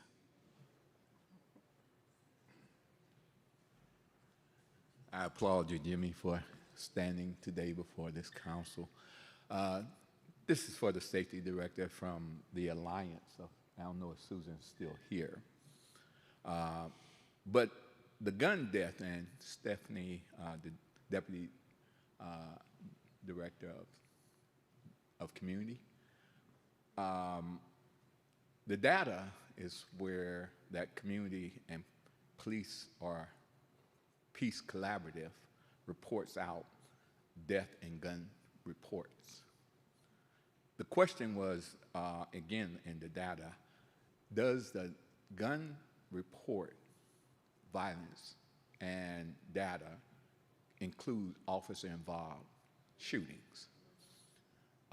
Again, part of the work that we've learned, especially when it comes to gun violence in the Oregon Health Department, Oregon Health Science University, their report, as you're probably familiar, defined the upstream approach, how you're able to extract that data. But again, when it's being delivered to the community, where does that information and how does it get separated, or is it separated? Thank you, Pastor. So the data that is reported out are community peace collaboratives, which I'll shamelessly plug every other Friday. We have one in North Precinct and one in East Precinct, and we welcome all the community there to share out on their efforts to get information about violence in the community and events and how they can partner with other organizations. But to your question, the data that we rely on and that we report on in ceasefire does not include officer-involved shootings, because ceasefire data is about the referrals to community-based organizations and getting those services to the people in the community that are meet the criteria for ceasefire. In 2022, I want to say, there was a count reported of 88, I believe it was, homicides. I think it got revised to 89 when a case got revised, and they later started investigating it as a homicide, but the real number was 93. And I remember talking about this in the old form of government, that this is something that needed to get changed. So I agree with Pastor Wisner. Thank you for raising that issue. Any death is one too many, and we should start looking at all of them and trying to end every single one of those homicides, regardless of who the perpetrator might be.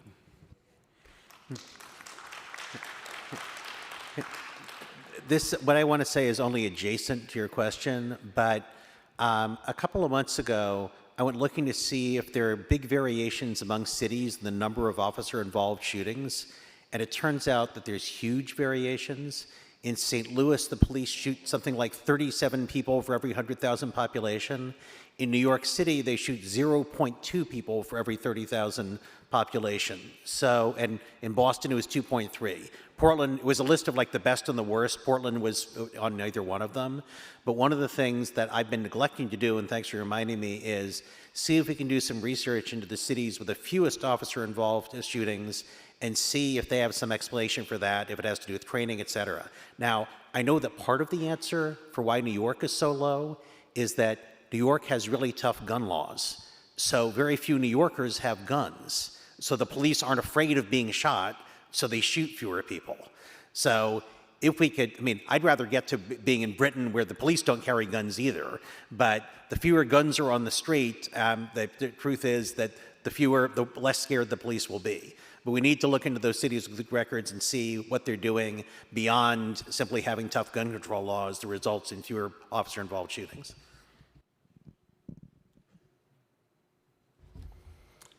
Yeah, I want to agree with Councilor Canal on a point. They should be counted towards our total homicide numbers.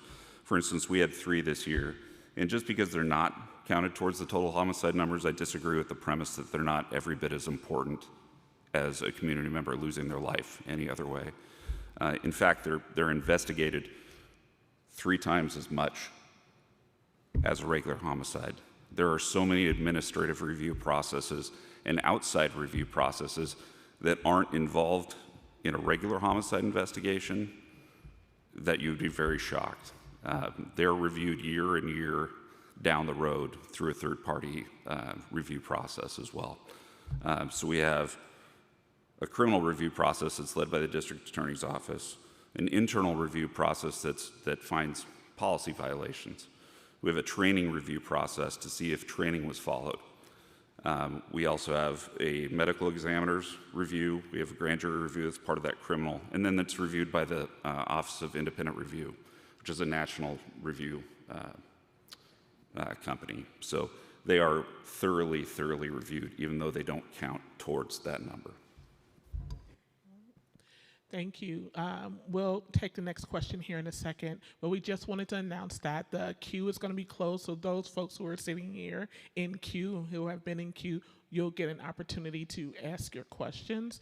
And we just ask that our panelists keep that in mind so that we can go ahead and maybe hit on time in ending. All right, next question, please. The United States of America is no stranger to human trafficking, and as a service provider, a survivor, and a peer support specialist, I have seen a growing number of persons in the homeless community who have been trafficked, coerced, and have experienced sex crimes. And I was just wondering how the local government, city and county, plan to address this, and what programs you plan to implement to provide services for these individuals.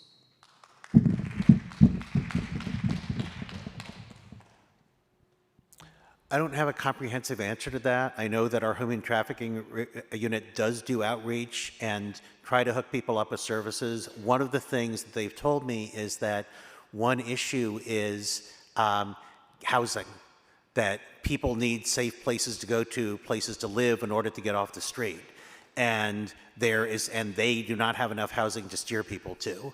So that's one aspect of our huge housing crisis, but that's something that, again, thank you for reminding me to circle back with them and talk about what kind of investment in housing for people who've been trafficked to help them get off the street we would need to have in order to do a good job. That's true too.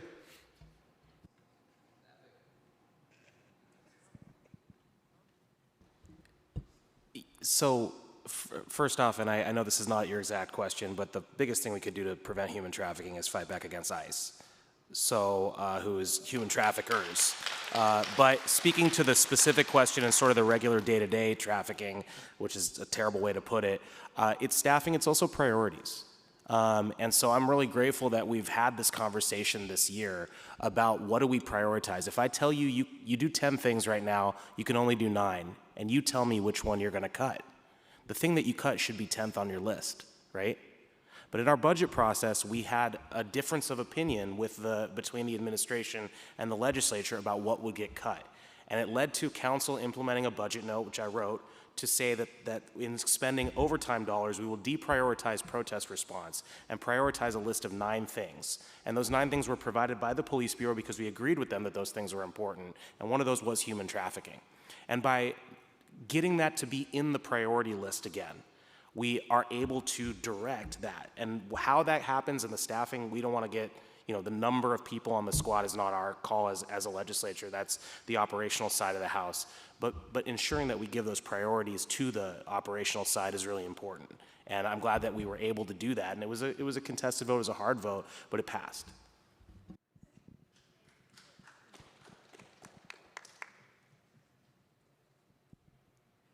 Counselor, it looks like you were about to say something. Yeah, I'm sorry to try to get a second bite of the apple, but on the issue of staffing and priorities, the mayor talked about response times, and I have to say that I'm not sure the response time should be the primary thing we use to measure the effectiveness of the police force.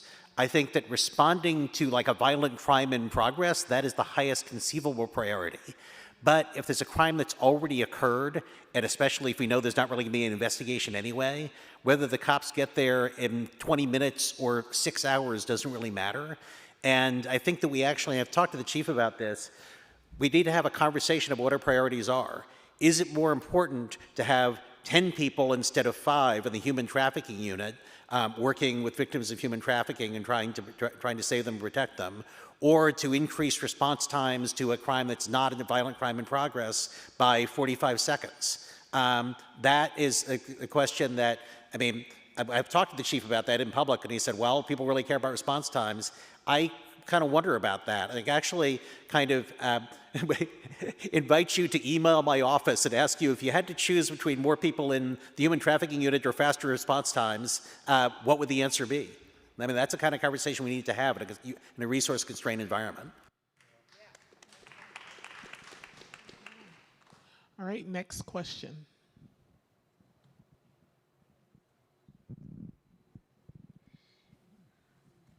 Hello, my name is Laura Wilson. My pronouns are they, them.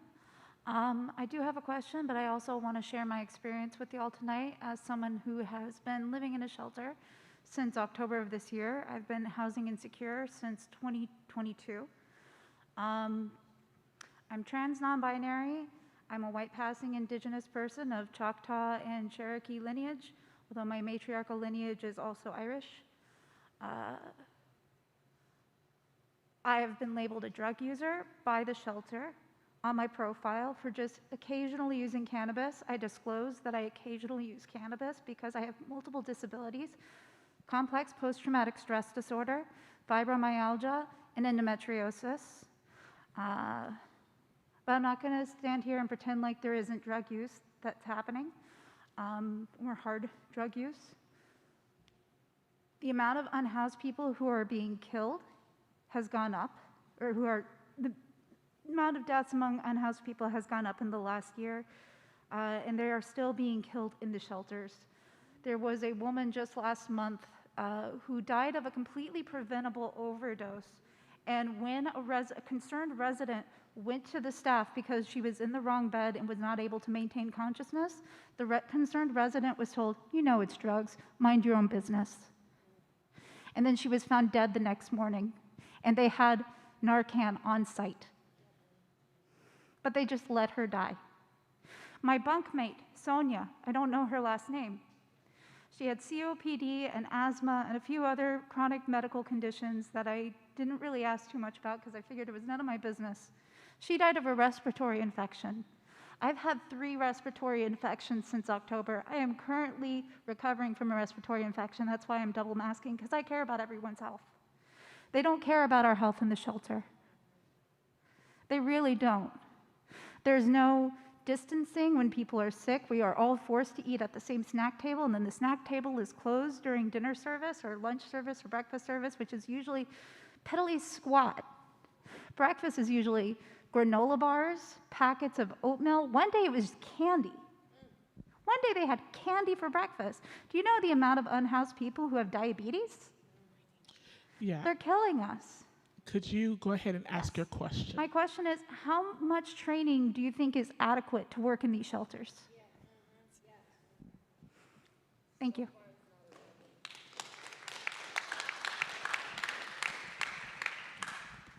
I have also nearly been human trafficked twice in 2023, by the way, while I was couch surfing around. Just wanted to throw that out there.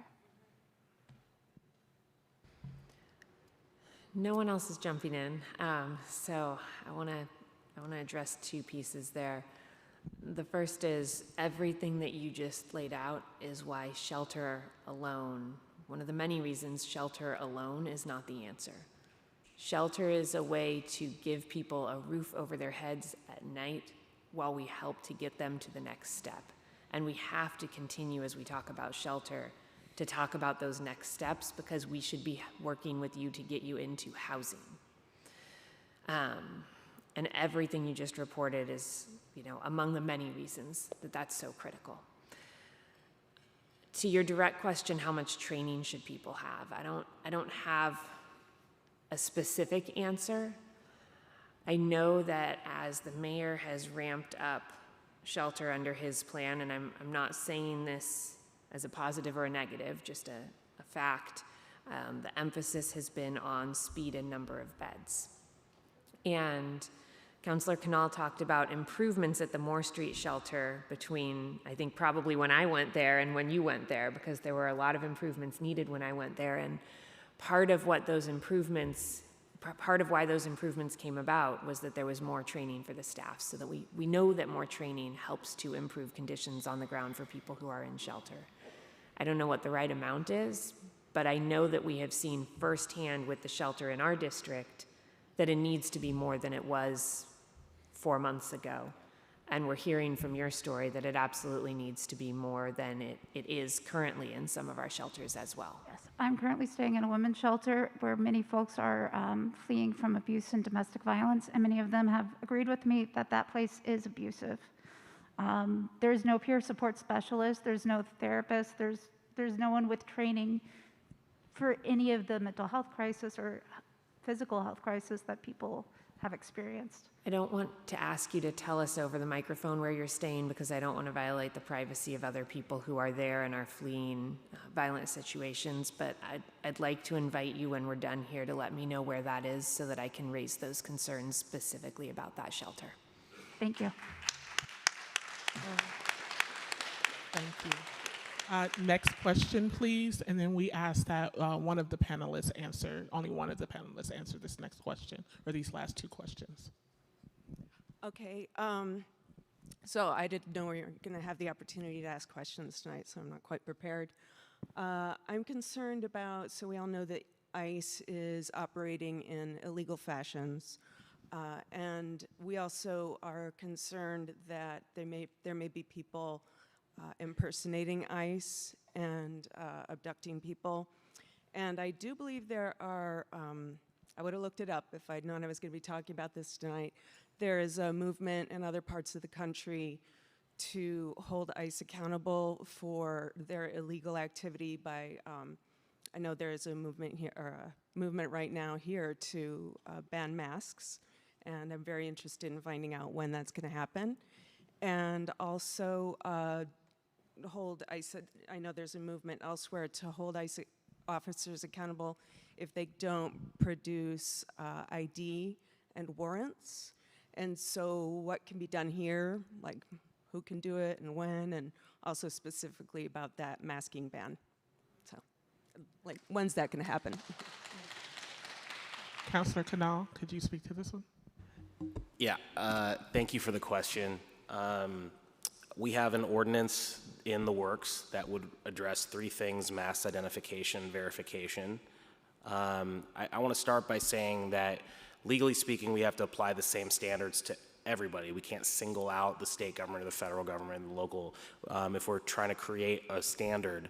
And so the standard would be that if you are conducting law enforcement in city limits, you cannot wear a mask. And we're going to have to find ways to enforce that through court order when it's most likely ignored at first. We're also going to use that as a standard for verification. And what that means is if you are trying to detain somebody, if a person is out there trying to detain somebody and we don't know who they are, the masks are an important tool for us to understand, is this an impersonator or not, and to try and identify them through, and this is the other piece you mentioned, identification, requirements for what you have to display. I think it's fair to say that anybody trying to detain you should have to show a badge showing that they have an agency, what their name is, a badge number, right? And a picture so we know who it is. I was in Minneapolis about a month ago. Melissa Hortman and her husband were, she's a state legislator in Minneapolis suburbs who was shot and killed by someone impersonating a federal police officer. Donald Trump's FBI has put out a memo saying that they're impersonators and that local governments should look out for this. And that's, if they're themselves looking at it, Mac and I were looking up, and in 5 minutes we found 30 examples of this around the country. So this is important. These three things reinforce each other: mass identification and verification. I will say that the police right now the local police do not wear masks. Right, that is a practice that we have found. People send my office, hey, did you see PPB's wearing a mask? And every single time I look at the video and it's FPS or it's ICE or it's somebody else, without fail. And so it's not gonna actually change the rules in that scenario. It might create a couple more requirements if there's an exception. For example, if you're entering a place that has a gas I think we would want police officers to have the ability to wear a mask for protection. But the key point on the verification side is to have two options. You know, we can call and understand that ICE is in an area, or we can actually ask the individual trying to detain someone, who are you? And those are two ways to get there. It's not always going to be a confrontation type of situation. So that, in fact, we're trying to avoid that sort of thing, because under Constitution, we cannot interfere with federal law enforcement. So I don't want to raise expectations here too crazy high. This is going to be until we determine that someone is in fact a federal officer, because you can't claim protection for your federal law enforcement activity if you can't prove you're a federal law enforcement official. And in terms of the timing, we're hoping to bring that to the Community and Public Safety Committee on January 13th. It's the Tuesday of the second Wednesday of the month. This is how it works. So find the second Wednesday and go back a day of the month. I think it's January 13th at 2:30 p.m. And I'll note that there are two other pieces of legislation related to ICE that you might be interested in, one of which I'll mention, and I'll let Councilor Novick mention the other, which is a complete citywide ban on the use of chemical munitions that can't target anybody, like tear gas. And that'll come after that. And then Councilor Novick and Councilor Murillo have introduced a data privacy bill. I'll let you talk about it.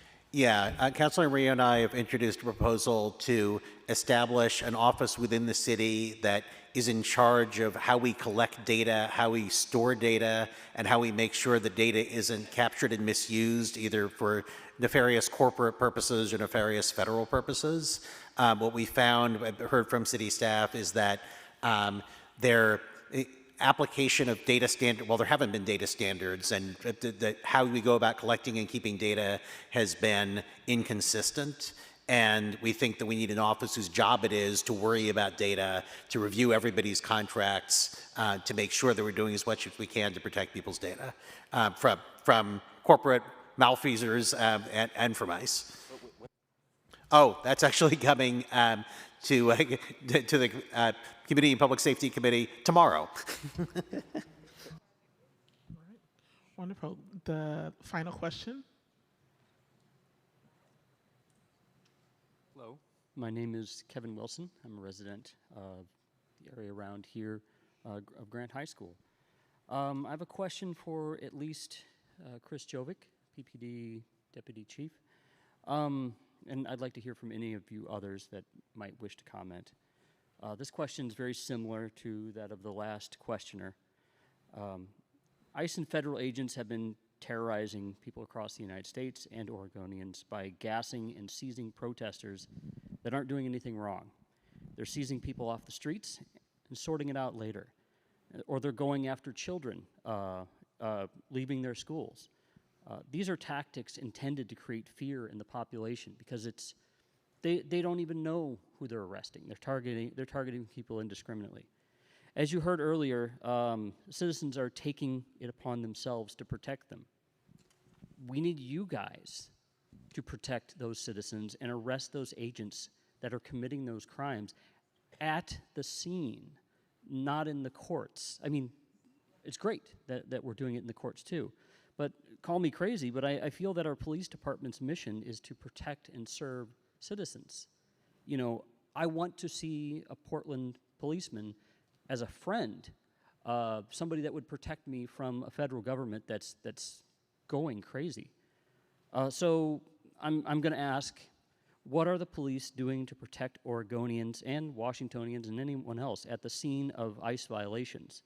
Not just in the courts.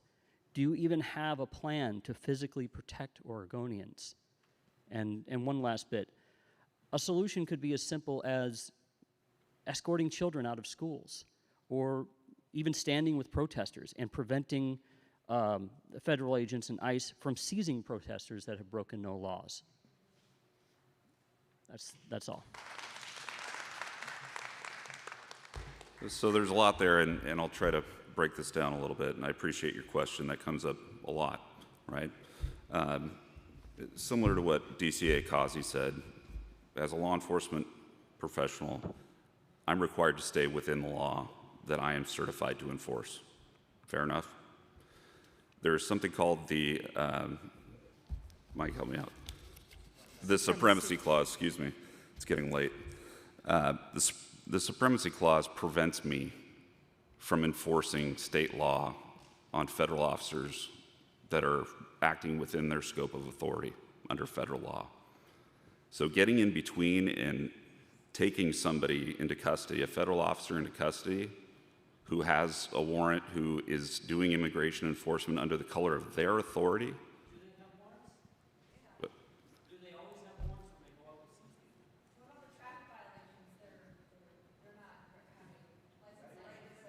Sure, yeah, absolutely. Okay, one at a time, folks.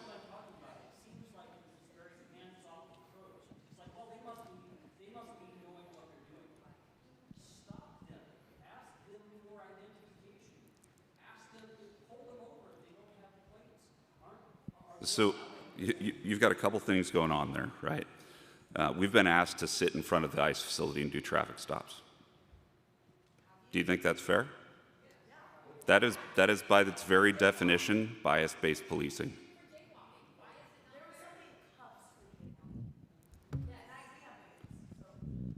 Right, and we don't have those facts at the time, correct? If we witness that, we absolutely can. Okay. And that's what I just said, right? And let's hold on one second. Let's let our panelists answer the question. We can't sit in one place and focus on one specific violation of one group of people committing that violation. That, by its very nature, is bias-based policing, right? We wouldn't go to a certain apartment complex and just pull over specific violations in that apartment complex.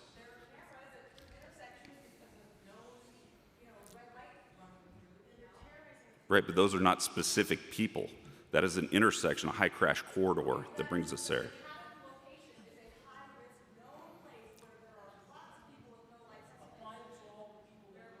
So we're going to allow the panelists to go ahead and answer the question and also acknowledge the fact that it might not be the answer that you're looking for in the moment. So we definitely hear that as we are at right now, the answer is not satisfactory, and we'll note that, but we are going to allow the panelists to go ahead and finish answering. Thank you. I wonder, I might just step in here and just side note that my professional training is as an attorney. I was a public defender for several years. I've done trial work. I'm very familiar with constitutional law. This is an area of law that is very complicated, and it is not an easily solved problem because, as we've seen throughout the country, everyone is upset and angry, rightfully, about this behavior, and the solution to that is has not been sending police, state police or local police to arrest federal officers. And the reason for that is because of the law. So I understand, I think everyone at this, up here understands the urge to say, if you are local police, you should step in between. They're not allowed to. They're not allowed to. And I think part of the other issue here is there is a complex legal framework around how we as a city, a government organization, can engage with the federal government, and we're working to do everything we can, working to support community organizations that have access to people who have legal standing to bring lawsuits. And those are the things that we're also really trying to do as a city, trying to share information, again, like I said, trying to work with folks, trying to make sure that people have as much information as possible so that they can pursue these remedies that we don't have available to us as a government organization. Deputy Chief, is there anything else you wanted to? Yeah, I would like to add something. I think I understand that you don't like going down the judicial route, right? You want something that's immediate. That really is our mechanism to hold the federal government accountable. And that's what we've done. We've been documenting instances of excessive force that the federal government has been perpetrating. We had 3 command staff members that worked with the city attorney's office and testified against the federal government to keep troops out of the city of Portland. The Portland Police Bureau is actively working to keep troops out of the city of Portland and not make the situation worse. Okay, thank you, everyone. That's all the time that we have. Thank you to our panelists, and thank you to everyone who decided to speak up and ask a question. And I'm going to now pass it to Jorge with PCCEP for closing comments.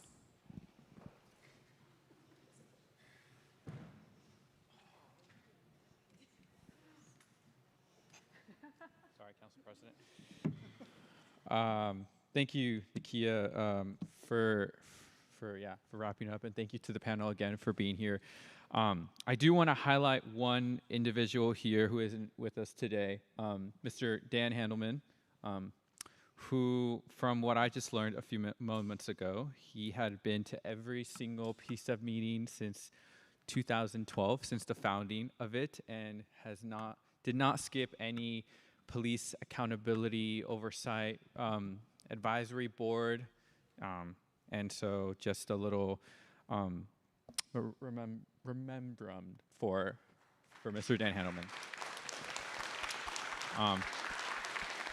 Yeah, truly one of the fiercest advocates for government police transparency and the power of our community involvement to shape the systems, and yeah, greatly missed.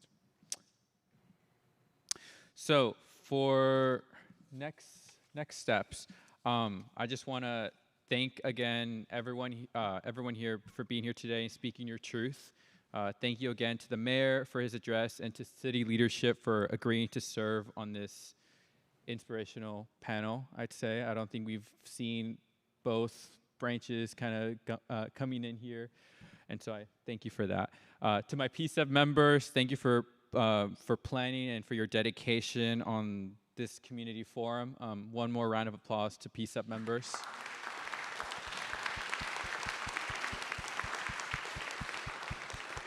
And as it was said today from one individual, if people believe that their input mattered, this entire space would be filled. This is completely valid, and I 100% agree. And this is, what we as PCCEP and just overall, I believe everyone here is working towards. Yes, it may not look like that, and yes, there are steps that are really needed, but little steps are occurring, and we'll get there eventually. May be in a long time, which we don't want, but we are getting there, hopefully. But like I said, we need people from other communities to work with us and to get us there. We have people, it's true. We need people to reach out and to show up to spaces like this, to provide their feedback, to meet with staff. I know Councilor Canals, I'm trying to remember your community advocate is here to connect. Everyone here has assistants and people to connect with, and so I really emphasize reaching out and letting them know about your concerns. And so again, I ask you to get involved and reach out. I agree that more needs to occur with our city. I know it's been emphasized a lot during this panel and during this conversation that we need more actions from the mayor, our city council, and city leadership on several matters that have been touched on today. When it comes to ICE, accountability, unsheltered folks, sex trafficking, there's a bunch of issues that need to be addressed.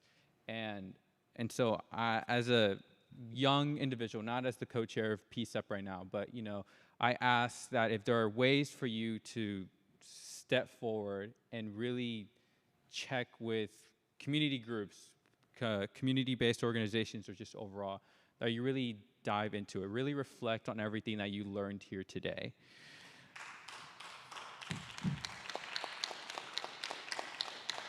Next slide, please. And lastly, again, if you did not get a chance to speak today or you have more things to say, you can submit your comments to our email address at pcepinfo@portlandoregon.gov, or you can visit our website or social media to submit via comment form. But again, thank you all for being here today. Thank you to PCCEP members. Thank you to the panel, our city leadership for being here today. And I adjourn this meeting.